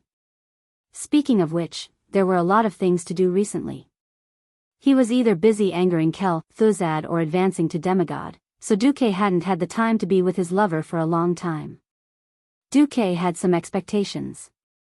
He thought that Servanas would attack him in a fit of excitement, and he also thought that Onyxia would come to court him, but he never thought that it would be her. She had been commanding and fighting on the front lines for a long time. Coupled with the agile fighting style of a ranger, her body fat content was extremely low, but she wasn't like the King Kong Barbie in the knights who swung their swords to the point of bursting with muscles. She only had a shallow waistline between her abdomen. She was slightly taller than most human women, and coupled with her full and firm Mount Hygel, which was illegal even among humans, she was the focal point of men no matter where she was. Her round and firm buttocks were full of elasticity, and her pair of fair and slender legs elevated her glamorous and aloof temperament to the extreme. Coupled with a full set of black stockings, underwear, high heels, and black gauze pajamas. Are you trying to kill me? Duque made a muffled sound in his throat, and after a long time, he squeezed out a sentence from between his teeth. Aurelia? What? Why can't it be me? Don't you like me? Or is it that you're looking forward to someone else? With a smile, Aurelia put her left hand on her waist, showing off her proud S-shaped curves. She was very satisfied with her outfit that dazzled Duque. If you just looked at her from the neck up, you would think that she looked like a lady who was about to attend a grand ball with light makeup. However, when she gently took off the hairpin that held her hair in place at the back of her head and looked at her cascading blonde hair, you would think that she looked like a beautiful warhorse that was about to gallop with its front hooves raised high. Nobility, sexiness, wildness, these seemingly incompatible qualities perfectly blended together on Aurelia. Darling. With a long, seductive voice, Aurelia slowly climbed up on her hands and feet. She swayed her body and showed Duque what a standard catwalk was. Mount Hygel displayed the violent beauty of mass and volume, which deeply stimulated Du's optic nerves. The chiffon pajamas slid across Duque's legs, making Duque shiver again and again. Unknowingly, Duque only knew how to swallow his saliva. Suddenly, he remembered that before he transmigrated, he had the Chilean arm mastery, and he had suffered a lot. The pain of not knowing the taste of meat really makes me cry just thinking about it. Hoo. Why are you so excited today? Duque asked Aurelia. Take a guess. Aurelia, who was usually gentle and generous, showed a rare kind of seductive slyness. For a moment, Duque almost thought that the person in front of him was Jaina and not Aurelia. However, seeing Aurelia's pointed and long elven ears trembling, Duque, who was familiar with her habits, knew that Aurelia must be hiding something from him, and it was usually not a big deal. Because as long as it was a big deal, she would definitely be open and honest. She would first deal with the big or business matters, and then deal with the small and personal matters. At this thought, Duque decided to tease Aurelia, and he suddenly put on a serious face. Aurelia. I just became a demigod, and my stamina, energy, and magic power are all greatly depleted. If there's nothing big, let's sleep peacefully tonight, okay? When Aurelia heard this, her face almost collapsed. It wasn't easy for me to make up my mind to put on the decisive underwear, but when it came to the last minute, you, Duque, actually said that you don't want to do it. Is she flirting with a blind man? However, in the next second, Duque burst into laughter. Since my dear sister Aurelia has such a refined interest, of course I will accompany you to death. However, I will have to trouble sister to put in more effort. Looking at Duque's smirk, Aurelia clearly saw that there was a demon tail on Duque's buttocks that should theoretically exist, wagging proudly. This guy is clearly ripping me off. Little rascal. She pouted, but the noble and beautiful female elf blushed and slowly lowered her body. A swordsman must be extremely familiar with his divine sword and scabbard. For something like the sword-drawing technique, if one did not maintain long-term practice, the speed and power of the sword would be greatly reduced. Duque was very surprised today. He had clearly displayed his invincible prowess, and the ferocious sword light could be said to be able to chill 19 continents with a single sword light, but Aurelia still fought with all her might. She charged at the start of the battle, and not only did she break his armor, she also directly used the freezing trap and raging flame trap. This almost caused Duque's sword aura to leak out, and he was defeated 1,000 miles away. After Duque stabilized his sword, he launched a continuous counterattack, using the tactic of attacking separately and jointly. He had clearly defeated her, but she still persisted in resisting. Usually, at this time, Aurelia would call for her sister to be her reinforcements. But today, she was not her usual self, and persisted in fighting against the great demon King Duque alone. What the hell was she doing? In the end, Sasha, who was outside the battlefield, could not help but join in the battle, and with Duque going easy on her, the battle ended in a draw. After the battle ended, Duque stroked the gold and silver heads, and asked in a kind voice, "What the hell were the two of you doing? It's time for you to tell me." Aurelia moved her head to make herself more comfortable on Duque's chest. "Nothing, I just want a child." "Okay." Sasha agreed with her sister. This was not because of the sudden silence that some people were most afraid of. It was just that Duque was a little stunned. Yes. It had been more than 20 years since he had transmigrated. Even if he was already in a state of eternal life, in theory, he should be considered an uncle. Aurelia had always wanted a child, and Duque knew that. He did not expect Sasha's wife-like nature to erupt at this time. Although he had always been very casual, it was also very important to make his woman happy. Then, Duque smiled. Silly, you have to tell me about this. I am no longer immortal. If I do not inject my power and soul, there will be no result even if we fight 10,000 times. We were afraid that you would not agree, or that you hate children, so we joined forces to give you some sweets first. Okay. Sasha seemed to subconsciously draw circles on Duque's chest with her slender fingers. Are you blaming me for not agreeing? This time, it was Duque's turn to smirk. Alright, seeing that I quite like this dessert. With that, Duque extended his evil claws towards the trembling sisters. The sky was bright. The Windrunner sisters were still sleeping because they were extremely tired, but Duque could clearly feel that the continuation of his life and soul had already been nurtured in their bodies.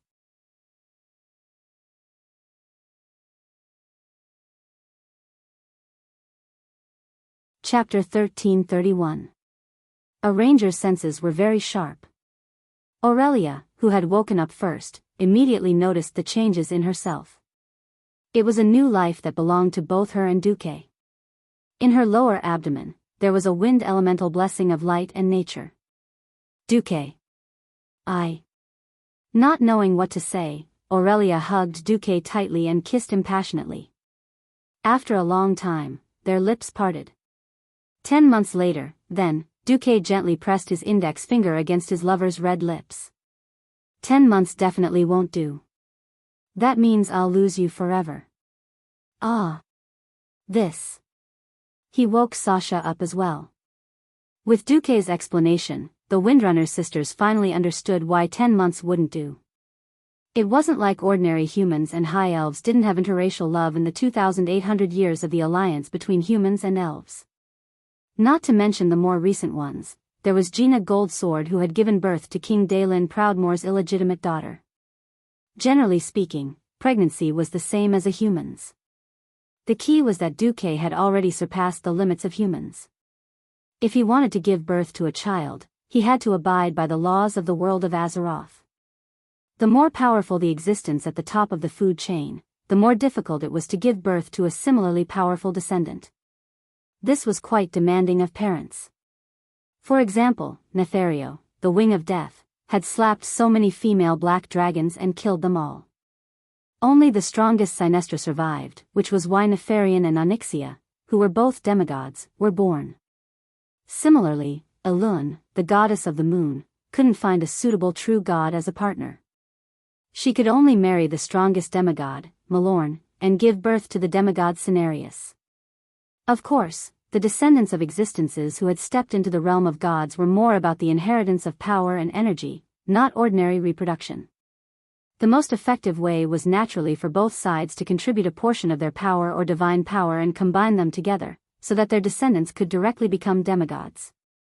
It was not impossible to slack off. It was like pouring soy sauce into water. You could make do with whatever you wanted. If Duque didn't want his descendants to really do nothing, he had to put in more effort. From a mortal's point of view, Aurelia was very strong. It was a pity that Duque's soul was an oddity. Unless one became a demigod, it would be impossible for him to have any descendants. This indirectly increased the requirements. If a mortal woman wanted to give birth to a demigod, she would not be able to satisfy the energy needed for her offspring in minutes. She would die of exhaustion. Now that the war was imminent, and Aurelia and Sasha were unwilling to wait any longer, Duque could only purposely extend the incubation period. This would give his descendants more time to absorb energy and grow. What? At least 3 years? The Windstalker sisters' mouths pouted, so much so that a soy sauce bottle could be hung from it. Duque shrugged. It's already very fast, and that's taking into account that you have to stay in the magic array for a few days every month. It can't be helped. I'm a demigod of the magic element, and most of my children are magic element as well. If I don't replenish enough magic element, just relying on your own elemental absorption ability won't be enough. Oh, also, you are forbidden from participating in Thun's upcoming battle. I don't want the Mediv incident to happen again. Azeroth can't afford another dark portal incident. The Windrunner sisters opened their mouths. They were in pain and helplessness. Aegwin had claimed to have killed Sargeras, but in the end, she found out that Sargeras' soul had run into her stomach and taken over her son's soul. That was how the dark portal incident happened. If there was a precedent and someone killed Si Thun and was possessed by Si Thun, that would be a waste of their intelligence. It would be too tragic. Duque, is there any other way? Sasha asked weakly. There is. Don't have children before the world is at peace. No. We must have children. Aurelia and Sasha said at the same time. Then, they entered a magical grieving mode. It's over. We can't go to the battlefield for 3 years. My bow and arrows. The days when I couldn't sleep and went to the void battlefield to hunt, everything is for the children. Sob, sob, sob. The two sisters hugged each other. The scene was unbearable to look at. They even warned Duque fiercely not to have any thoughts of getting them to abort the children. Otherwise, they would fall out with Duque. All right. You chose the path. Duque sighed. He rubbed his brows and left the room. Women became mothers the moment they became pregnant, but it was a long and slow process for men to become fathers. Men would not feel like they had children if they did not see their children jumping around and demolishing houses. Duque was very busy. After a rare peaceful sleep, he had no choice but to turn on his daily work mode the next morning. The adjustments to the weave had not been completed, and there were many things that Khadgar could not decide. He could only ask Duque. After the twin emperors reached a tacit agreement with him, things like the twin emperors being captured began to happen, causing their control over the insectoids to decline. For example, in a coincidental situation, some people in the Alliance found that as long as they held a kind of crystal that was nicknamed insectoid crystal, they could summon a four-legged insectoid of the same color. With a thought, as long as they were willing to wait, it would not take long for the insectoid to run over and wait for orders. Not only were they willing to be mounts, but they would also obey orders even if they were told to attack their own kind. Of course, these insectoids that could be used as mounts did not have much combat power, and were only slightly better than human militias. When faced with formally trained warriors, their fragile long legs that could be easily cut off by standard steel swords were not enough. Even so, it was a wonderful experience. A few days ago, the two great formations that were still fighting to the death and would not stop until one side was dead had now completely surrendered. After noon, Duque had his lunch. When he finished patrolling Naxxrama's fortress and returned to the main control room, he found that many women were looking at him strangely, and most of them were high elves. Some had seductive looks, as if they wanted to swallow him up. Some were shy and unbearable, but also seemed to be unable to restrain their curiosity, not daring to look at him, but glancing at him from time to time. Duque had a headache. After returning to his office, he saw that no one was around and pulled Vanessa over. Hey! What the hell is going on today? Why is every woman looking at me strangely? Woo woo woo. You finally can't stand it? Marcus the Beast Duke, oh, Your Majesty the Beast Demigod Marcus. You finally can't control your beastly nature, and you want to lay your hands on your lovely and gentle maid? Woo woo woo, although I used to be lucky and thought that you still had humanity and conscience, I didn't expect. Woo woo woo, Vanessa rubbed her eyes with her hands and howled dryly. Looking at his maid's instant acting, and then looking at his bastard chicken leg staff, 3 crows suddenly appeared. Caw, caw, caw. Duque felt an unusual pain in the ass. Damn it. I don't know if I should say something.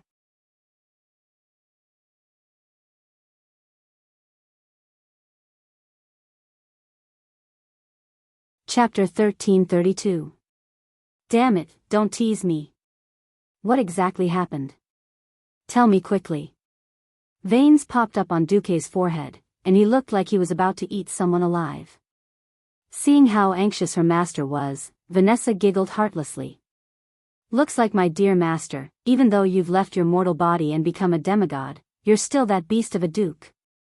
Alright, I'll stop teasing you. Seeing that Duque was really going to flip out, Vanessa stopped while she was ahead.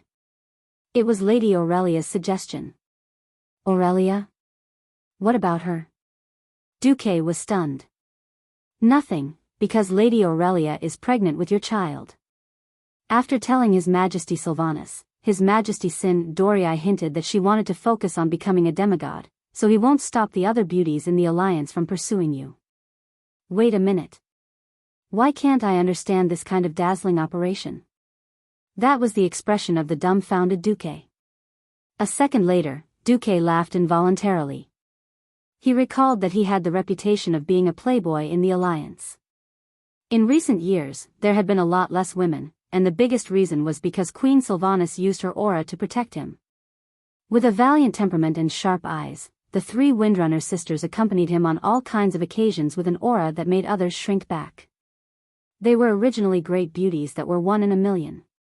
They had received the complete training of nobility, and with the perfect figure unique to the High Elves, as well as the battlefield achievements that made mortal women tremble in fear. The three sisters were the most unique scenery in all the alliance gatherings. In terms of beauty alone, there might be some noble ladies in the alliance who could approach their level, but with the addition of Sylvanus' status as the queen, it was enough to make all mortal women despair. Those with beauty did not have the status. Those with the status did not have the ability. Even if there were all three, the three of them were together, and the addition of the beautiful sisters was terrifying. If they did not nod, who would dare say that they would definitely be able to get a place in Duque's harem? Naturally, the Windrunner sisters brushed off all the beauties who failed in their eyes. Duque had a strange expression on his face. Then why did Sylvanus suddenly? Vanessa sighed. It's all because I'm afraid you'll mess around. Don't you think about who you've pushed down recently? Who can stop you if your taste goes crazy? His Majesty wasn't too willing at first, but Lady Aurelia persuaded him to think of Cenarius, and His Majesty immediately agreed. Yes, the goddess and the white deer demigod, and then the goddess gave birth to the forest demigod Cenarius in the form of a centaur. Just imagining such a scene was very dirty. As a transmigrator, Duque could not help but think about it. In Greek mythology, how did Zeus, the most unscientific geneticist in history, create the tauren? How did his brother, Poseidon, create so many sea monsters? Please listen to the story of Zeus the bulldozer. Pfft, Duque choked. He really spat it out. At the end of the day, it was all his fault. At the end of the day, it was all because he played dragon taming with Onyxia on a whim. Alright, although she was in human form when she tamed the dragon, no one would forget her identity as the Black Dragon Princess. Oh my god. So I've already embarked on the path of no return for the beastly Duke? Duque suddenly found that his life had become gloomy. Caw, caw, caw. The crows on a tiche cawed again. For some reason, in Duque's ears, it became, HQ, HQ. Discovered a pervert. Now under arrest. No, actually, my taste is very normal. Duque swore in front of Miss Vanessa, the representative of the grand jury. Really? Duque did not notice the craftiness in Vanessa's eyes. Really? Duque raised 3 fingers and swore, as long as it's a good-looking beauty, I like it. Really? Then, shall we play a little game? What game? Take a guess, how many, fan of knives, throwing knives do I have hidden down there? Vanessa threw out the question, and then, with an elegant ladylike bow, she lifted the hem of her skirt with both hands. As a transmigrator who was deeply poisoned by Japanese culture, Duque deeply hated the traditional black, thick, and monotonous maid uniform in Azeroth's aristocratic mansions. As early as 10 years ago, Duque had already developed the standard maid uniform in the anime style. The maid uniform was black with white flowers. There was a black and white butterfly tie, and below it was a low-cut, deep V neckline. However, the parts that were supposed to be exposed were covered by a hazy white muslin. The lower abdomen was a 3-row white muslin binding design at the top, middle, and bottom. The back was a breathable lace carving design, and the back was a large white bow at the back. The skirt was made of soft satin, matched with white lace at the hem. To reduce temptation, it was a mid-skirt design that went past the knees. However, the hem of the skirt seemed to be rising higher and higher. As expected, the long tube of translucent black stockings was evil. Now, Duque's eyes could not move away at all.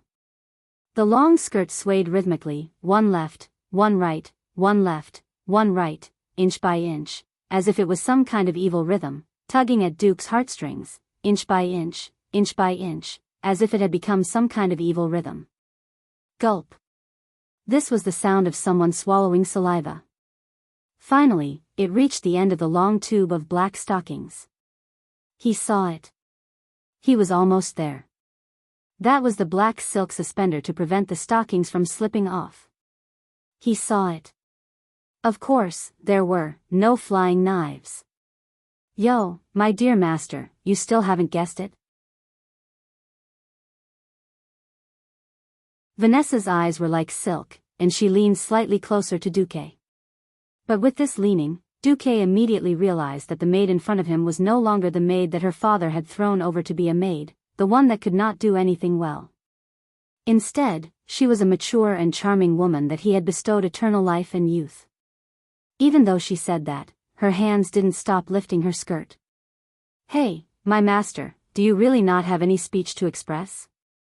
Speech? Yes. Of course there was.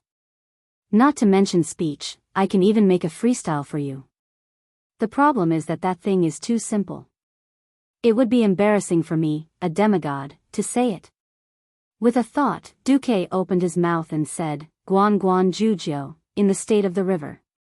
A fair and graceful lady, a gentleman's desire. This passage of classical Chinese from Transmigration was enough to make Vanessa choke to death. She was dumbfounded. Looking at her face full of question marks, Duque felt smug in his heart. Hee.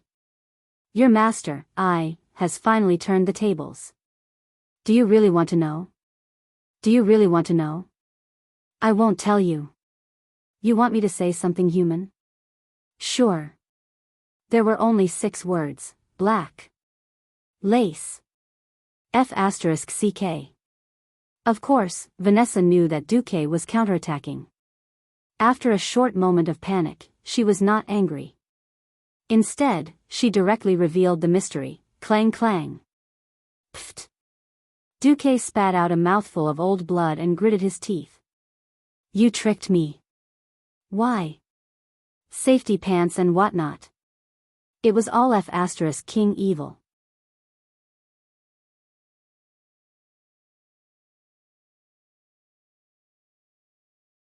Chapter 1333. The leader was angry. Oh, no, Duque was angry. The anger of a demigod was very scary. Duque roared on the spot and was about to grab Vanessa. He didn't care about the consequences, he would beat her on the ass first. Ha ha ha. What evil, you're clearly a beast, Duke. You're thinking the wrong way. Facing Duque's pounce, Vanessa nimbly lowered her body and easily dodged him like a slippery eel. Force stealth, and, sprint, she ran out like a wisp of smoke.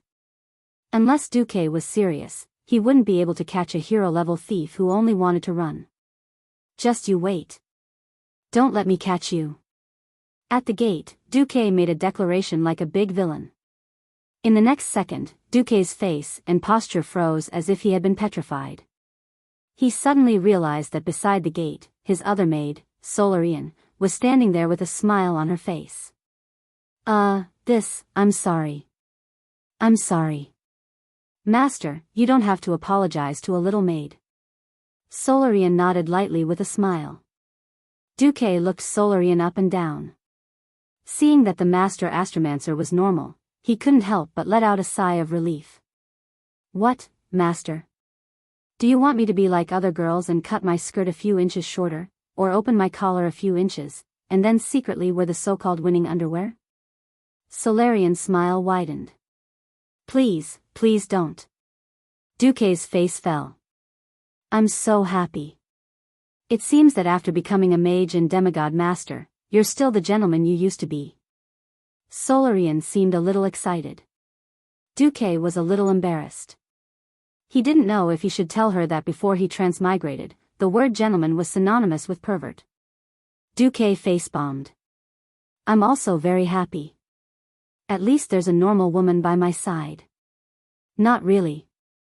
My family also sent word that I can successfully conceive your child, Master, Solarian said calmly. Pfft.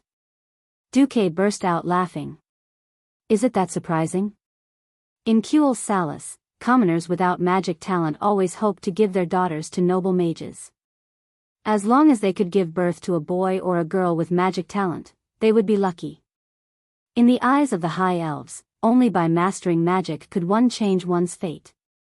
Even great nobles with noble bloodlines would hope to marry into other great mage families so that their descendants would have a greater chance of becoming Silver Moon counselors. Please note that even after Her Majesty Sylvanas Windrunner ascended to the throne, this practice is still deeply rooted among the Blood Elves. After listening to Solarian's explanation, Duque more or less understood why the elven girls were suddenly so enthusiastic. The High Elves were originally magic maniacs. After splitting from the Night Elves, they had been worshipping the spellcasters for 8,000 years.